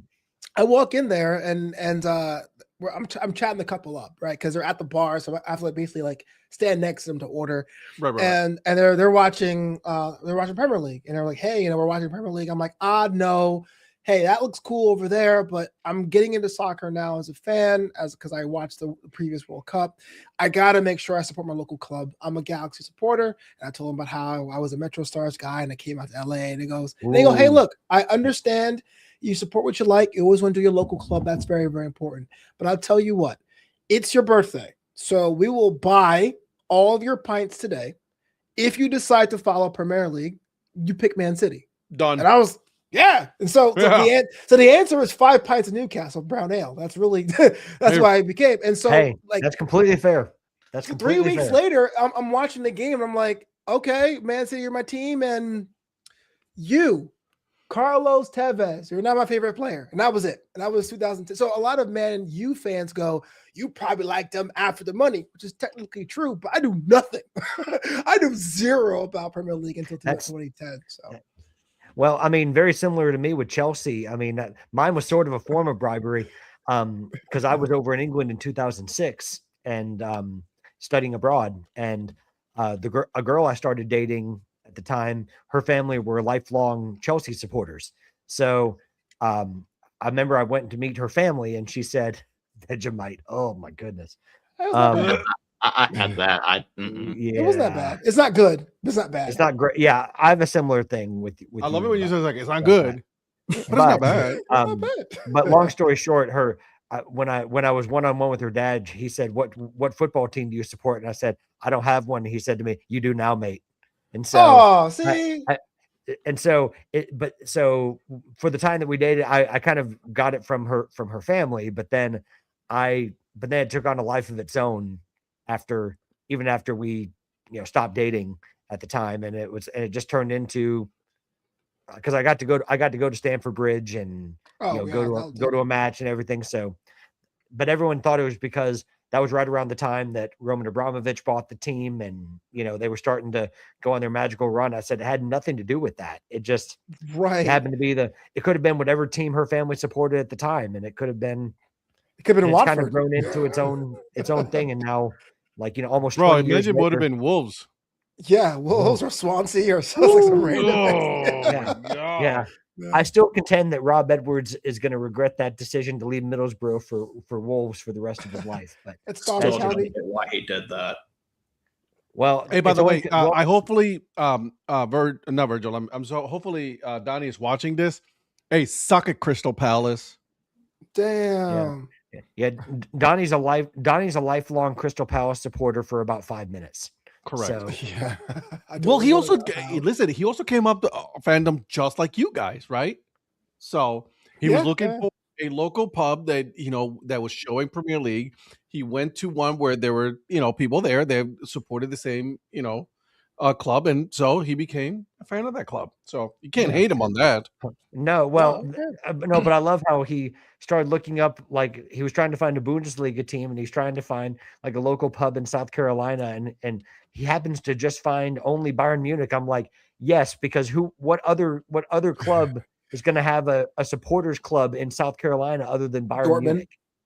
Dortmund is the only other one that I can think of. I tell you who it won't be. It won't be Hoffenheim. No, it will not. Hanover or Hertha Berlin. Yeah. So, or Virgil, would Paderborn have one? Would Paderborn have a supporters club in South Carolina or no? I feel like maybe over in the Spartanburg area, they probably would have a very strong one there. Fair enough. Mm-hmm. But when he said that, I was like, I really want to veto this. Like, I can't give him Bayern. Right, because you guys, Crystal Palace. By the way, they're doing good. They're doing really good so far. Yeah, they've gone through a couple of weeks where it's just been slow. But then, like, hold on, man, you're gonna have Crystal Palace and Bayern Munich. Come on, man, you can't be doing that. Well, my favorite part was when he said, "I found this team, Bayern Munich," and I'm like, perfect. I'm like, oh, that's your team. I love the pronunciation. I'm like, Virgil, keep me from saying something. Keep me from saying something. I was trying so hard not to laugh because it was like, and what was not helping me, my mother was sitting on the couch during that, and she was cracking too, and I'm like, no, if you crack, it's over. I'm done. I can't do that. Don't be doing that. Don't be doing that. Munich, bro. Yeah. Well, speaking of Donnie, Flobo, we did have a question for you. Donnie wanted to know what have you thought of the Mets move so far this offseason? Have you been, what do you think of the Mets offseason so far? I have never tapped into my wise sage era since this offseason because there has to be corresponding moves, right. And it makes sense. But man, to get rid of that many players. Okay, some people needed to go because here's the deal. I think most Mets fans are still drunk on 24. Like the 24 season is unique. It will never happen again. I was glad to watch it live. I'm glad I got the MLB package. You know what I mean? And I watched Nimmo come up in AAA. I went to his games in Las Vegas, and Alonso is a league elite player who is a Met. That almost never happens. Like the Marlins, we incubate guys and ship them off places. So Go to AAA in the majors. oh yeah, I mean the Athletics, the Marlins, and before the Cohen, it was the Mets, and so you had this vision of us finally doing it with these guys. And when they left, it was like, oh my God, like what are we doing? What Stearns is doing? It's crazy, especially Alonso, because Alonso really wanted to be a Met, and him in an Orioles uniform just seems like some alternate. It's gonna be weird as shit. It's AI slop, man. It's not real. It's fake news. Oh, yeah. I like that. It's AI slot. I like it was that. weird. It was weird the first time I saw him at that press conference in an Orioles uniform. The picture with him and Ripken eating like the crabs, I was like, no, this is I'm having a good time. Bling. But I play a game. It's called Out of the Park Baseball. It's a GM simulator game. I'm sure you guys will know about it because you're nerds like I am. And I can tell you that Stearns, to his credit, is doing everything right. Here's a team over the past 6 seasons that's been to the playoff twice and won 2 playoff series. You blow up any core with that. And you have the second highest payroll in all of the major leagues. The Dodgers have the highest, but they got 2 rings or 3 rings if you count 2020. What do you have? And so you got to try something else, or else you're not doing your job right. Now, I'm glad McNeil pieced out. I think Simeon's an upgrade, but losing Nimmo, who was I'd say your dad's favorite Met, because he kept his head down, he played the game the right way. He's from Wyoming, and he wears a red cap when he's out playing baseball. Wink, wink, nudge, nudge. And Alonso being a polar bear was like these fan favorite things. So I think the team's ultimately going to be better, sight unseen.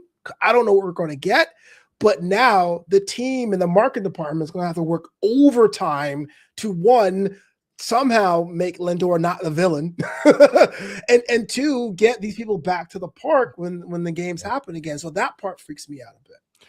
Let me ask you this, because I'm very intrigued about something that you said, that because I am a massive fan of Francisco Lindor, massive fan. Yeah. Okay, in Cleveland, loved him. And then he goes from being the lovable person. When he left, he made some stupid comments about the media in Cleveland. Right on his way out, he goes like, I never respected people. They call me Frankie. My name is Francisco. I'm like, bro, then why didn't you say something when we were there, when you were back still with Cleveland, right? And I don't blame him for leaving and taking the money. I mean, I blame the ownership, Cleveland ownership, on that. But like, how does he go from a lovable person to, like you said, being the villain now? Yeah, I could tell you that. So when he came over, it was a tumultuous time in the Mets front office. He was signed at a time where we thought that we're burning money. So not necessarily even having the highest owners. Yeah. But it was after years of pinching pennies, you overpay for a guy. For players, who, let's be real, and when the months are cold, don't play as well. So you Correct. flip on the Mets season, it's April, and Lindor striking out, and go, this guy sucks. And a lot of when Frankie, they got me saying it. When Francisco was younger, he used to be a lot more reactive. I love the thumbs down game. I thought we deserved it as fans, but a lot of people really hated when him and Baez was thumbing down the fans for booing him all the time because it was weighing on him. Well, start playing better. So that's a very New York thing, right? Hey, how about you shut up and start playing the game? And so what did Lindor do? He started playing the game. And so last season or the season before, it was MVP, make him captain, right? He did his work to climb this up here. Now, to answer your question, why is he the villain now against some of the more fervent Mets fandom? Is this weird undercurrent of political stuff, right? Politics are always a part of it. Because Lindor is so open, because he has a blended family, because he's brown, period, because he's Afro-Latino, and you traded off 3 of the most popular white guys on your team, and you brought in Juan Soto, and you have a manager that speaks Spanish, and his wife is working with the Mondami administration in New York, it's become this thing where it's like, oh, he's the liberal cancer, which I'm not sure what that even means, but that's the thing that's happening now. Okay. So his timeline was, hey, overrated, overpaid. He grinded and became captain conversation. Now the team is broken down. It looks more like his image. He must be the reason why the change. So Afro-Latino. I don't agree, though. Bad. I think it's a hero. Right. So Afro-Latino, working with Mondami, bad. Wearing a red hat, good. For some people, yeah. And so a lot of people don't understand this about New York, and I'm from Brooklyn, and that's my team. But Brooklyn, like most cities, is purple. So you go to Staten Island, you go to Long Island, Connecticut, North Jersey. I mean, these are pretty much red counties. And if you believe in red, if you believe everyone's purple, that's one more thing. So yeah, those people, there was a time when the Mets had someone for everyone, right? I was a Marte guy because he was the darkest guy on the team. He's Dominican. I'm not sure if he considers himself black. I did. Yeah. So I walked in, but you had guys like Nemo from Wyoming. You had guys like McNeil. You had guys like Alonso and Lindor. That was really kind of something for everyone. That balance has been busted because Stearns is looking at numbers, not culture, not casting. He's just a numbers guy. And some fans, He's not can't looking handle at the name on the back of the jersey. He's looking at the name on the front. And I was like, listen, we got to make cuts and cuts. That's it. This I is his first respect the- season, his first real season, because he had all the other contracts with other people. Right. Now he's going, okay, last season you ran out of gas. This season you went on 3 different losing streaks of 7 games or more. What? You don't Yeah. keep your jobs doing that. Right. I respect the owner for it coming in and saying, hey, listen, it didn't work. It didn't work. We brought in all these, high price players such as Verlander and all that. And it didn't work. We have to get him rid of. And I respect an owner that comes say, hey, we tried. It didn't work. We got to go in a different direction. So I give him respect for that one, for what he did. Mm-hmm. And for standing there and taking those questions and doing that in front of, the media. Yeah. Sorry, side note. I think people really take for granted how open Stearns and Cohen is for these meetings. Because when the Wilpons were owners, they hid from people, and the transparency should be worth its weight in gold. Now, if the season comes and we, go 20 and 142, then maybe the fans had it right. But until then, give him a chance. Well, I think Stearns represents. He doesn't do anything different than a lot of GMs do now. I mean, it's about analytics. It's about numbers. I mean, it's the way that the GM role is, has evolved in baseball to this point. I mean, it's not to say there can't be exceptions to the rule, but he's doing it like a lot of GMs would do on other teams. It's they're being demanded to figure out what are the numbers telling you and what are you going to get. What's the value for the money that you're going to be paying? I mean, that's it. Like you said, there was a time where it was composition, the eye test, and how does it fit in with the team? But that's not baseball now. Right. And that's something that a lot of fans can't deal with. Or some people say, hey, look, you're overthinking, you're being too analytical, you're being too Harvard. Mhm. And I know there's some pushback now. I think when Ed, when you were on in the booth, we had that discussion. Like sometimes you want some of that in there too. But here's a franchise, and I love the Mets, man. I think of all the sports teams I follow, the Mets are the closest thing I have to an identity. But you've been an organization for 60 plus years and only won 2 rings. Like the Marlins have been around for half of your lifetime, and they have as much championships as you do, and you're paying the money the Dodgers are. You're paying more money than the Yankees, paying more money than the Phillies, and you're not getting it done. And unlike the 29 other teams in this league, when the Mets fail, it becomes national comedy news. The Rockies can be awful, people still show up. The White Sox can be terrible, but the Pope likes them. But if the Mets miss the playoff, it's sound the alarm. You know what I mean? So I get it. But it's going to be weird seeing Baltimore Orioles player Pete Alonso walking the streets of New York. Yeah. I mean, but I think you made a good point. And when I originally brought up this question, that Donnie asked you, there's still corresponding moves. There's still stuff that could happen. Do you think Semien is an interesting pickup to me because he obviously had a down year last year, so you're sort of buying low on him, right? I mean, but we know Semien at the top of his game, what he can do. He's one of those few players that can hit for power, but yet he's still good defensively. So, Right. So do you think maybe a change of scenery is going to be good for him? Kind of a restart, because I'm a Blue Jays fan, and I remember Marcus Semien for his 1 year cameo, and I mean he had 46 home runs after coming over from Oakland at the time, but it was hard to lose him because he was fantastic, and I still think he's got some left in the tank, and I think his second half of last season would suggest that he still has a lot left. So I'm intrigued by that pickup, and I actually like it for the Mets. Hey, I forgot you're a Blue Jays fan. My condolences. Sorry for your loss. But well, it's it's been a listen, long time. listen. It's the game. It's the game.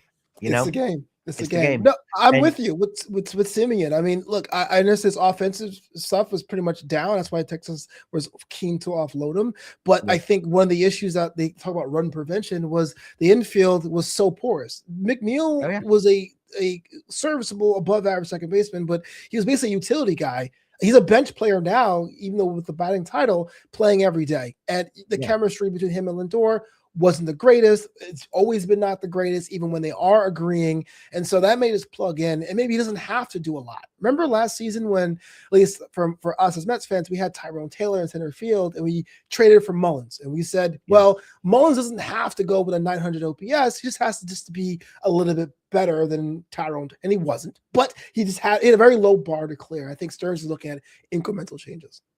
Yeah. Oh, well, interesting take here from Zach.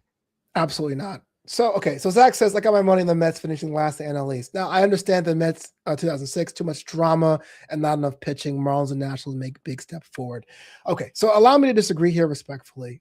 One thing got to understand that most of the drama machine coming from the Mets camp is from John Heyman in the New York Post. He is paid to talk about the Mets. And I say this because a lot of his stuff is hearsay. He'll go, hey, man, I'm hearing in the camp there is a big fight between McNeil. No details, though. And you have to look through that.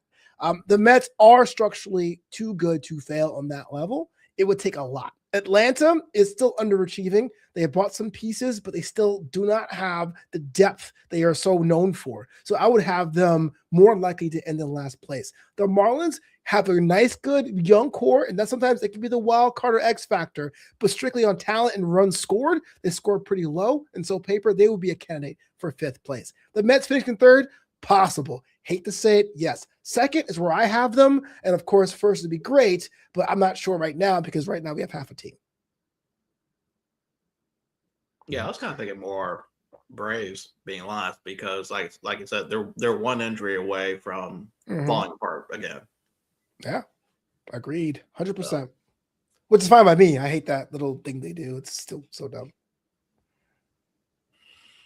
And that's it. I have no opinion on Braves fans. Like I nothing them really. That's all I got to say. Okay. I'm going to say this. I think I say a lot on my podcast, so I apologize if you've been following me around. I've been to all 30 ballparks. It's been a dream of mine to do that.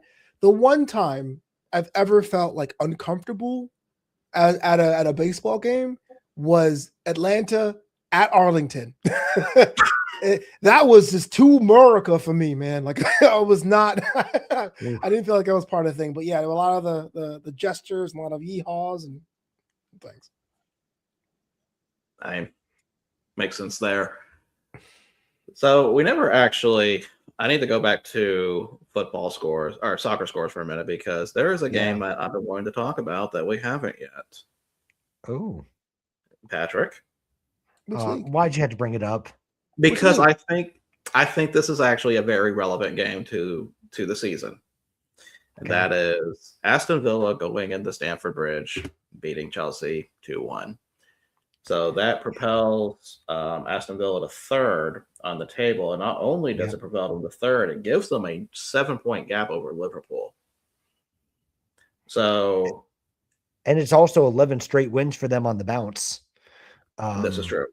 Yeah. So that was big. The positive for Chelsea is they had 11 men on the pitch. See, like I told you, though, Chelsea's power comes when they have a red card. True. Now, I mean, I thought Chelsea was really good in the first half. I thought they outplayed Aston Villa.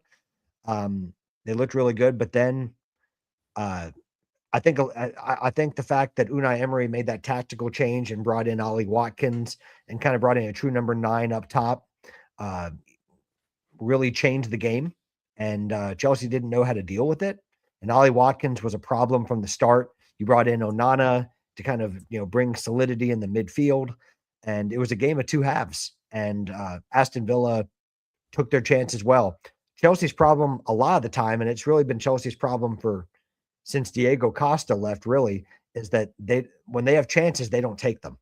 They they allow teams, they can play really, really well and play good stuff, but they're not clinical. And they allow teams to stay in games because it doesn't matter how poorly a team plays. When it's 1-0, you're allowing that team to stay in the game. And they did that with Villa, and Villa got a chance, and Ollie Watkins a little bit fortunate because I thought Robert Sanchez actually played pretty well. He was fortunate to have it come off them again, and they got the goal. But then, whereas Aston Villa responded well to going down, Chelsea did not, and it was Villa dominated the second half with their chances, and they were well worth their 3 points at the end. So they showed that comeback spirit that they've been showing. They're probably the hottest team in the Premier League on current form. Them and Flobo's Man City are probably the two in-form clubs at the moment. Took him long enough. By the way, Flobo, just so you know, I'm a huge Ryan Cherokee fan. I thought that was an unbelievable signing. I thought that was an unbelievable signing. Talking about right the ship.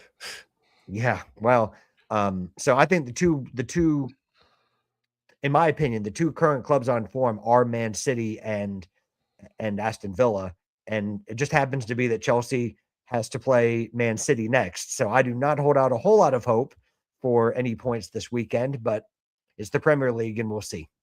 So I'm curious why you didn't say Arsenal on that. And I'm not trying to be an Arsenal apologist, but why do you think Arsenal's not part of that? Oh, you mean because they've had a lot of luck recently with own goals and being gifted goals that when they don't deserve it? Yeah. That game was still was probably one of the worst games I've seen. Yeah. Well, not only that, but I mean, just being objective. I mean, I think Arsenal is a good side, but they're not creating a whole lot of goals recently, for a team that has as much talent up top as they do. I mean, it reminds me a lot of Chelsea in that respect, is that there's a lot of talent up top, but they're not being very clinical. And right now, Arsenal to me has had a rub of the green, and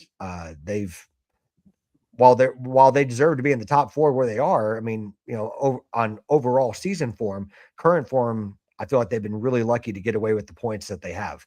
Man City's been earning their points. I mean, they've been putting in good performances because Haaland, even when he doesn't play well, him not playing well is scoring 2 goals. Because even if he doesn't perform well, he's clinical. There's a difference between always being good, but if you don't have the results from it, no one's going to remember that. Haaland just scores goals for fun. And that's just, you can hate him for it, but he's that good. Hey, Flobo, I have a question for you for Man City. Yo. Okay. Any in your opinion, any validity to the rumor mill going around that Pep might be leaving at the end of his contract? Yeah. Man City. Absolutely. He got extended at a real weird time. It was like the team was on the decline. I think they had a choice to let him go, but the extension pretty much says when you get extended when the team is failing like that or flailing like that, it's kind of like, okay, personnel's on us. We're going to give you some rope. Maybe we have to do something. And so if you're Pep and you did that for a year and a half and everyone has come to expect Man City playing at a certain level, and he came on the other side of that, perfect time to walk away. Not saying he's going to retire. He may, he may go to another club. Yeah, slum somewhere else or take a national team job. But you've done everything that there is to do. You broke the Champions League curse, made different titles. Man City is equated with success, which is huge for that team. Yeah. Like, what is he left to do? Yeah, no, I just wanted to ask you as a Man City fan, right? Because I do see, I read it. Hey, like he said he's happy where he's at, right? His contract goes to 26, 27. So I think that he'll eventually, in my opinion, and again, there's no, I don't know where I'm getting this from. I just think he could potentially go back to La Liga, grab a La Liga club. Yeah, why not? I mean, La Liga has its own problems with finances. Exactly. If they find the money, I would go. Don't find the money. Don't find the money. I don't see where he goes after going to Barcelona. I can't see him going back to La Liga unless he just went back to Barcelona. Yes, dude, he has a big ego that he will be like, yeah, I'm going to take this club and I'm going to get them up in popularity, just like he did with Man City. Why would he not? But who? Well, what club I don't know. Do you think he would go to, though? That's what I'm. Without the financial backing, like to. Yeah. And I don't mean that Pep can't build a team without financial backing. That's not what I'm saying. It's just that once he's been at Barcelona and, basically redefined football as we know it with his tiki-taka football. I mean, like he who did. I likes mean, tiki-taka football and speak Spanish? Inter What's that? Miami. Inter Yeah. Miami, baby. Ooh. Oh, I can see that. I can see that. You know You know what? what? I I never mean- thought about that. You're right. Yeah. Good point. Now, so if Pep does leave, Flobo, like who would be your ideal replacement for him? Because I've heard a lot of names. Vincent Kompany is the most logical name that comes to mind for me. But does he leave Bayern? Does he want to come back? I mean, I could see that eventually at some point, and maybe not immediately, but Yeah. Kompany seems like a long-term fit at some point for Man City just because of his legendary status at the club. But who would I you think say? so. I think guess so I wanna know who too. you think. But I think that's very, very dangerous. Like you do legacy hires if you're like Fulham. I don't Right. think you would do something like that. I don't have an answer for you because I got a feeling that it's going to be a global search, much like how Pep Mhm. was. But I would like to have Kompany in the fold. He was one of my favorites of all time from that time period. I became a fan. Yeah. But yeah, I don't think him being the immediate choice now would be smart for the team. Hmm. Just going by his track record with Burnley. Yeah. That was for Well, the second coming isn't always the best, is it? So, like true. yeah. So, because I've even heard, ironically, Enzo Maresca's name, because the British press loves to throw any name they can to kind of, keep Stir the pot. papers coming out. But I was like, I don't know why. I'm not an anti-Maresca in any sense, but I'm like, I don't know why Man City would want him. I mean, like Right. it's just because I think they operate at a certain level of manager now with their success. True. Once you've had Pep and everything, I think they shop in a different market. Oh, than- absolutely. It's a global I mean, brand now. Yeah, because that's a job that everyone's going to want if they're honest with themselves. I mean, True. sorry, everyone, a lot of people would want, like just because of the opportunity that is there. Yeah. And someone think wants they- to prove that they can succeed, Pep. So, Do you think they go for Emery? well, it would be a good evening. I don't know. I love Unai Emery. That's to me. I'm trying to think of what. I could see Emery Especially- because of how things ended at PSG. Yeah. Operate on and with Arsenal, like to kind of operate on that level again. Like he, because with all due respect to Villa, they're not seen in that echelon of team like PSG in terms of Champions League contender, like a PSG or an Arsenal or a Man City, is currently seen. So it's a good comparison. I think for the sake, since Donnie is not here, we'll just say that Glasner is the number one pick for Man City. That is pretty much a definite. And then That's once it. he That's it. Googles who Glasner is, he will agree Yeah. or be shocked by it. Well played.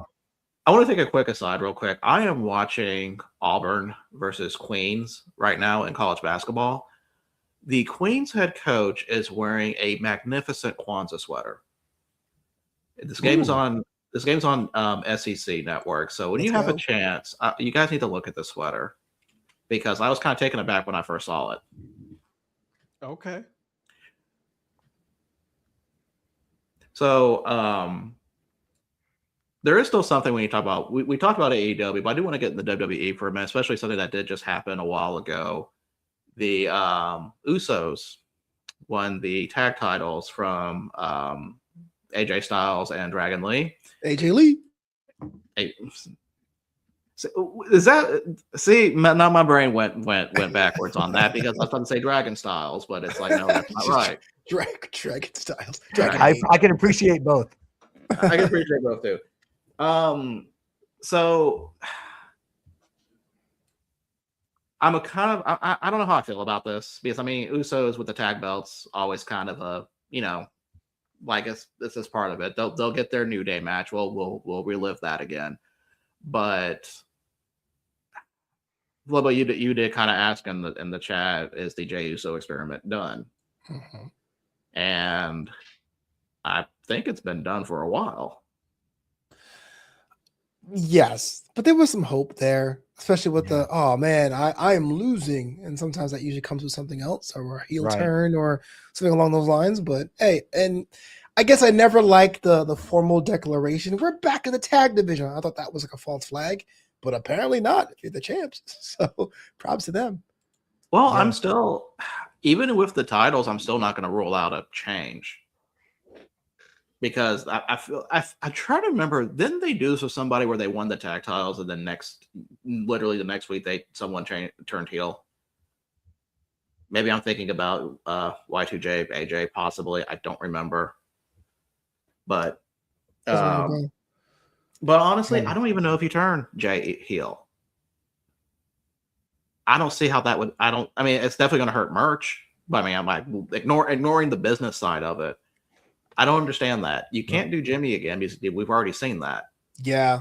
I think that's the big problem. It was Big Jim had nothing to do, but it didn't matter because Jay was like to the moon. But whether or not you believe the WWE Unreal, Jay, you need to get your win back, or him just not being the star they want and being pushed on the card, now they're back in the tag team division. Now, to be fair, WWE has never really prioritized tag team wrestling in the last 25 years. I mean, I forgot the Wyatt Six are champions on SmackDown, but to me, it's just kind of sad that this guy, quote unquote, main evented WrestleMania. It opened the show. He main evented WrestleMania this year, and now he's back in the tag division, just like saying, "I'm here, guys." Yeah. It's like it's like they strapped the rocket to him, and it's like, "No, we were just kidding." Yeah, straight up LA Knighted him. Yep. Yeah. Yeah. Well, see, now that brings up a whole other topic. I feel like they missed the boat with LA Knight. Jey Uso was the LA Knight of 2025 because LA Knight, when he got to the main roster, first of all, if you haven't seen the COVID era like $1 Million Championship storyline with him and Cameron Grimes, go back and watch. When he best time when he came up, he had like the People's Champ, or he still gets a pop now, but it was this massive, and he got pushed to the side for so long. And there was a time in the last month where he lost like 3 weeks in a row. You're just like, I know someone has to lose the division, but come on, man. The guy's like 45. He can't do it forever. Pull the trigger. And they saw it with Jey Uso a year later, got that unpopular Rumble win, opened the show, made Gunther tap out, and then that's it. It's a wrap. Yeah. It was almost like that was that was the high point, and then it just kind of devolved from there. But they have a history of not pulling triggers on hot wrestlers. I mean, this is kind of like with Knight. I never would have thought he was championship material because of just how they are.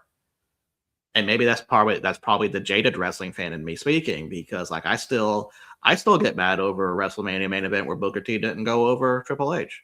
To me, I still get vehemently mad at that, because to me, I've got feelings about Triple H just in general, but that's just me. But I mean, like, there's rarely times where they strike when the iron is hot. I can only think of 2 occasions on the top of my head when that happened. That was WrestleMania 30 with Daniel Bryan winning, and then Cody winning in the rematch. Yeah. Because I mean, it's like, but even with those two, I mean, Cody had a good run after that, but I mean, look at Daniel Bryan's run after that. They had no plans for that. Your next feud was against Kane, right? So I mean, yeah, it's. I like LA Knight. Like I said, I get major DDP vibes from him because he just has that natural charisma. But ultimately, it's about where I thought he was going to be. I don't think it's ever going to happen. Well, what you're hoping is for Eli Drake to come back. That's what you're. That's exactly what it was. My first ever match as a ring announcer was a natural selection match. This is like 2010, and I had to practice their name because that's back when Sean Ricker, LA Knight, was tagging with Brian Cage, and I guess the Rock Ness Monster. I'm dating myself anyway. So I've had an affinity with him. I worked with him at Mach 1 Wrestling in Anaheim. In fact, when I saw him as Max Dupree at SummerSlam 22, I was like, I want your autograph or your photo because, so I'm a huge fan.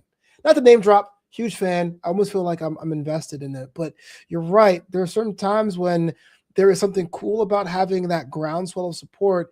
And there's something that WWE is almost afraid of their own success. Like, if you give it to him, then what happens?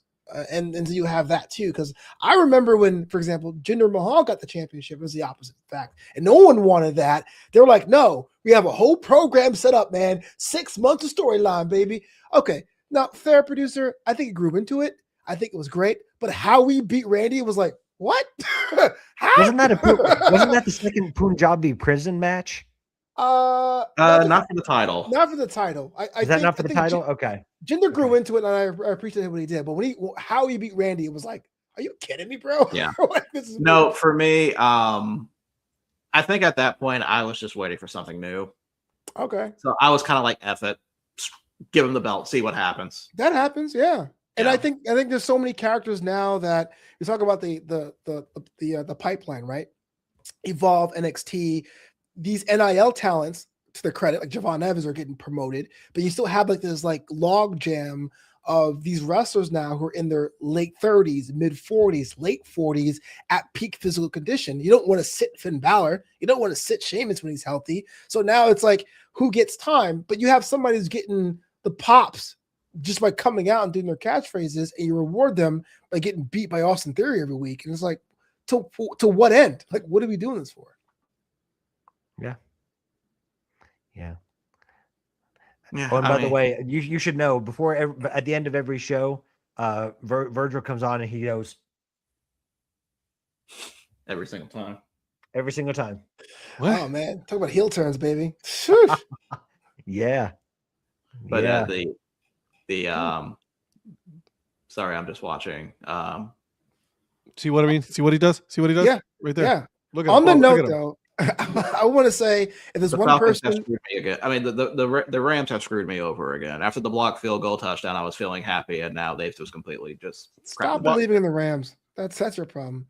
If there's one person that should get a bonus this year for saving the company, it's Ethan Page.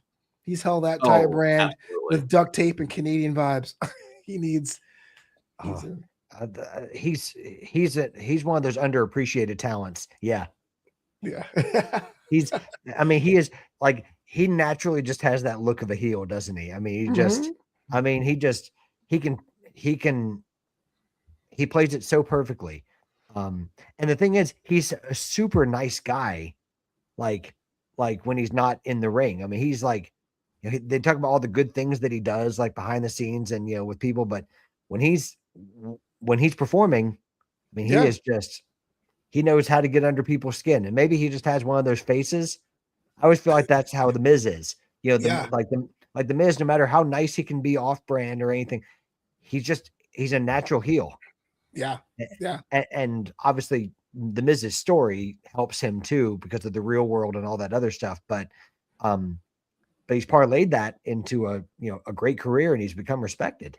And that's Ethan Page, and Ethan Page is the same way. I mean, people forget how much time Ethan Page invested before he ever got screen time in AEW, and before he became to WWE. He had a long line of a large body of work that he put in before that.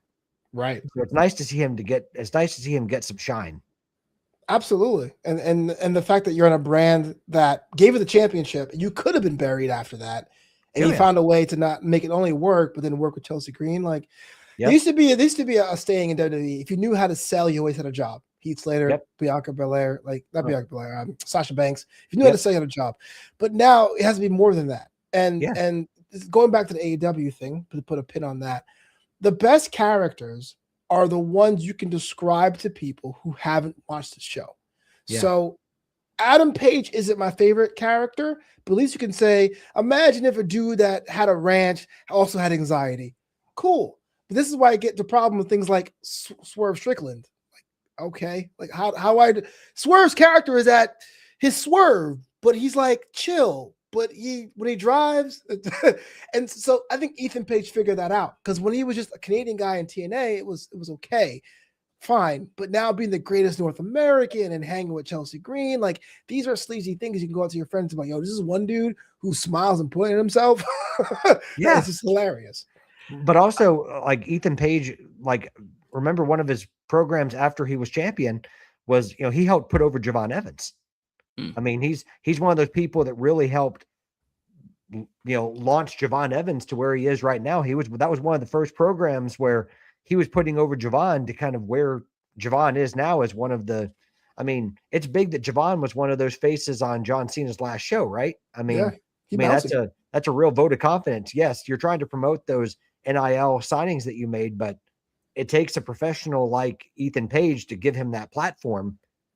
And it's something that, like you said, there's people that are good workers and put people over. The Miz is the same way. Like, why do you think they always put the Miz with celebrities? Why do you think he was in the Bad Bunny match? Why do you think he was in, because he can make these people look good. Out of Parma, Ohio. He doesn't claim that anymore. He's a suffering Cleveland Browns fan too, Ed. You should probably relate to that. He's been. You know how he got started with all of this? For all 42 quarterbacks, he knows. Do you know how he got started with all of this fame and all that? The real world. The real world road rules, yeah. Yeah, season 10. And then Tough Enough. Yeah, Tough Enough, yeah. Yeah, I mean, what do you finish? Second on Tough Enough to Daniel Puder, and he's the one that parlayed that into the career that he's had. Oh gosh, was he the Puder year? I thought he was the first year.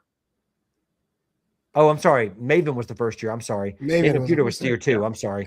Yeah. Maven was year 3. 2 was when they had the 2 women. They had Jackie Gator and Simone. Oh, that's right. Oh, Linda Miles. Linda Miles, yeah. Shaniqua Miles. Yeah, that's right. I forgot about that name. Maven. Because Maven was year 1. That's right. Yeah, Maven and Jackie Gator. Oh gosh. Yeah. And now Maven's got that YouTube channel. Hey guys, Maven here. Hey guys, let me tell you about what it was like in the WWE. now David Otunga's doing it too, isn't he? Oh, poor guy though. He has that weird green screen thing. It's like they take your money. As a lawyer, I'm going to tell you why. Like, Dave, relax. It's not that serious. Well, then he had that Cena video that came out too, right? I mean, he had that. Right. Yeah. He's just bitter. I mean, I like him. I like his theme song, and I think that he got screwed over by Jennifer Hudson. But man, he looks so bitter on that channel. It's like you're the anti-Maven. Yeah.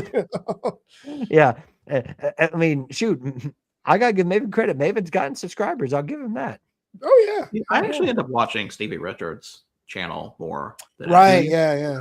Heat. Mostly for his what went wrong, because like he breaks down like almost down to the pixel about what went wrong with certain moves or all that. That's very interesting to me because it just breaks down to the brass tacks really of it. Stevie's now, Flobo, do you know Chris Van Vliet at all? Chris Van Vliet. I kind of work with him through my day job, but I don't know. Okay, cool. Yeah, so you're gonna love this. My day job, I work with a podcast advertising agency. So if you listen to a wrestling podcast and they are promoting Blue Chew, my job is to make sure they got the ad space sold on that. So Blue Chew or Magic Spoon or Yeah. Magic Spoon. I love me some Magic Spoon. If you can afford it, it's like $10 a box. Man, it's expensive as shit. It's like, damn, bro, you got money. Give me the regular, just like Walmart Rice Krispies. I'm ready to go. So Flobo, Ed's got a private pool, so he can afford Magic Spoon, and Donnie is someone that we always talk about all the money he has. So, yeah. Well, Donnie would tell you it's a lie, but I've seen his compound. So, so Donnie can eat Magic Spoon. I think Donnie's got a Magic Spoon dispenser at his mansion. Hey, man, doesn't he own a stake in Magic Spoon at this point? Don't hate on Magic Spoon though. Magic Spoon is good though. It's good if you can. It's just expensive. Well, no, I said, listen, I see you there with your private pool, Ed Rivera. Okay, I'm not saying anything because there is a pool in my neighborhood. Yeah, there is. I'm telling you guys, you need to see the sweater he's wearing. You what? The comment about Grant Leonard wearing the Kwanzaa sweater. His sweater game's been. Well, the thing is, Grant Leonard's been wearing like ugly sweaters throughout the season. I know, but I mean, he's wearing a cool Kwanzaa one. I just want to point that out. I gotta look this up. Listen, I appreciate it. Do you remember his gangsta sweater that he wore? Yeah. Good for him. Wow. Yeah. Mhm. Oh, that's Yeah, right. Kayla just said it. The gangster rapper. Yeah. We've gone from wrestling to banana ball to soccer. Today's show has been something else. Yeah. Well, thanks for I inviting loved me. it. Are you kidding me, dude? This was a lot of Yeah, fun, yeah. bro. Flobo, thanks for coming on, man. Hey, Absolutely. man, look, Thank you man, for if the coming dad on. hat says it, like I said, I gotta come through. I'm so glad we were able to work it out because last week I was like, oh man, that sounds like a lot of fun, but my agent and time zones and all that. So I get it. Well, I get it. I get it. Well, and we appreciate you being gracious on your contractual demands and everything. That oh was yeah, really cool of you absolutely. to Yeah, do. yeah. It- I expect my crypto delivered today. and listen, I only did this because one, you're my boy.